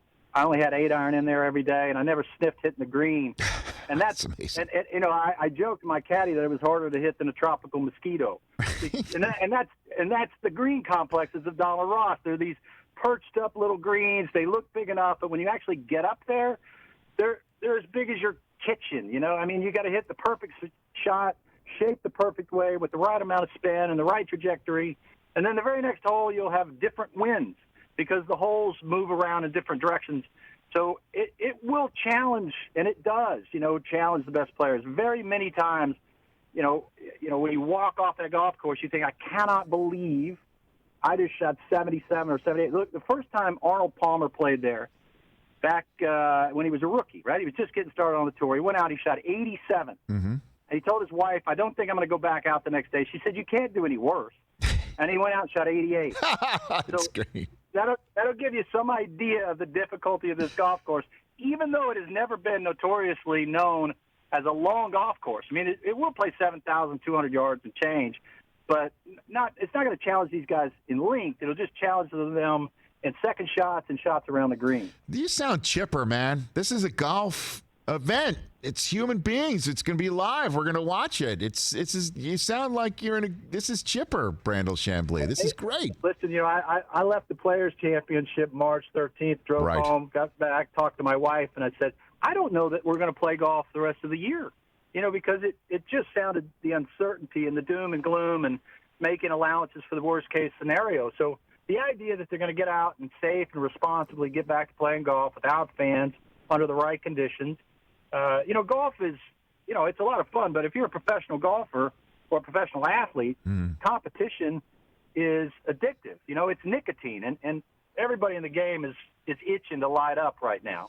And everybody in sport is itching to light up. It's like, let's get back to competing and trying to make the best out of this and compete safe and responsibly. And then, the only one who's more chipper is Chris Brockman, my degenerate across the way, who's actually with his friends. You're propping and all that sort of stuff, right? Do you want to ask his Brandel Chamblee's expert advice? I'm going to give you actual piece of real estate here. I have lots of questions here. Okay, so we're talking about the second hole. Who do you think might drive it the furthest on hole 2? Oh my gosh. Well, I think that I'd give the edge to Matt Wolff. Again, Matt Wolff can swing upwards of 130 miles an hour. Wow. And, Changing my pick. Rory is around 122 to 124. DJ's about the same, although he hasn't been as fast this year. So I think Matt will surprise some people. These things are notoriously hard to handicap because, one, match plays, given players of this skill, it's almost a coin toss. But then players show up in these matches with varying degrees of sort of intensity. You don't know who's practiced. You don't know who hasn't. So I think more than anything, this is going to be like the All-Star game. Guys are going to be showing off, and it's really the purpose. Sure, they're competing to win. There's pride at stake, but really it's just to entertain people and raise some money for an incredible cause. Yeah, of course. That's well and good. But stop. Is it going to be a close match, or do you see this as a blowout one way or the other? I personally, and good. I mean, I think of 17, 18 years of trying to guess the winner of tour events, I might have gotten 2 right. Nice. I mean, you're barking up the wrong tree, is what he's saying. It is not easy, right? And nobody's record is any better, right? Everybody's terrible. But this one can only go one of 2 ways. So I would definitely give the edge to Rory and TJ. They're both number 1 players in the world. They both won the Varden Trophy. They both hit it 9 miles. They got the edge there. They got the edge in driving, and they got the edge in approach shots. And I think that'll be the difference. This is exciting. That's the bottom line. I bet on Rory and DJ, all right? There you go. That's all I was looking for, Brandel. Thank you. If you want to go down the degenerate lane, I'll give it to you. Bet on Rory and DJ. There you go. There you go. Closest to the pin on 5. Cut his microphone off. Cut his. Oh, my gosh. I tell you what, I'll go with Rory closest to the pin on 5. There you go. All right. Thank you, sir. All right. Your envelope's in Put the it mail. all down. And I love how you said Matthew Wolff Wolf's got the strangest swing of a professional golfer. That allowed you the Barkley room that you need to have in terms of a swing, Brandel. Yeah, well, now we're talking professional. Barkley owns that real estate. It's his for the weirdest golf swing maybe in the history of the game. But in professional golf, and there's been some weird ones, Jim Furyk, Lee Trevino, Dave Brewer. But Matt Wolff, well, wait till you see. Maybe you've already seen it, Rich. I'm sure you have. But, it's unbelievably unique. Well, I can't wait to see it this weekend on Golf Channel, NBC, NBCSN, Balls in the Air at 2 Eastern Time. Brandel, thanks for coming on the show. We'll get you back on maybe next week to preview the Tiger, Phil, Brady, Peyton Manning extravaganza, too. That'll be fun. You guys take care. Thanks for having me on the show. Enjoy you got it. Enjoy the weekend. Thanks, Brandel. Enjoy the weekend. Thanks so much. Take care, fellas. You got it. There you go. Actual event. Actual event. And by the way, I understand I'm supposed to be humble, but the name of the show is the name of the show for a reason, Yeah. And how about me talking course design work with Brandel Chamblee? I mean, you How pulled about that me? one out. How about me? You want to talk a little Tillinghast? We can do that. Hey, now. I'm looking at Matt By the way, Wolff's that wasn't golf swing right now. Huh? I'm watching Matt Wolff swing a golf club right now.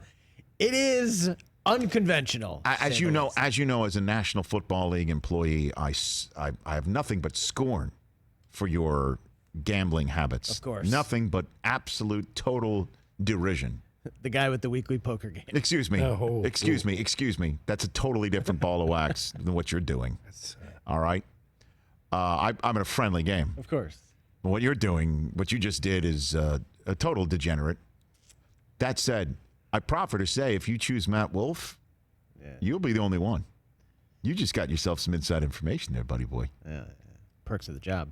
Want to thank Akbar Gbajabiamila. Watch the Beverly Hills Dog Show presented by Purina on NBC at 8 Eastern Time. I want to thank Brandel Chamblee. You can watch again this remarkable skins event at 2 Eastern Time on Sunday afternoon on NBC, NBCSN, as well as Golf Channel.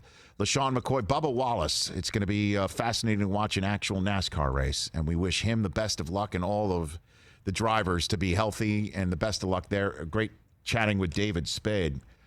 Next week's guests already in the chute, scheduled to appear on the Rich Eisen Show next week. The actor Luke Wilson will be on Monday's show. The hilarious Will Forte Frank Grillo is apparently appearing on Billions soon. Oh, sweet. Yep. The Watt brothers, JJ, TJ, and Derek together. Rob Riggle, speaking of someone from your household, near and dear to you. At Colts head coach Frank Reich and the host of America's Got Talent on NBC, Terry Crews. That's next week, and we're going to add more and more people. Enjoy the weekend, everybody. Actual sports this coming weekend. And best of luck to you, Chris, with that number 2 long drive. We'll chat with you next week.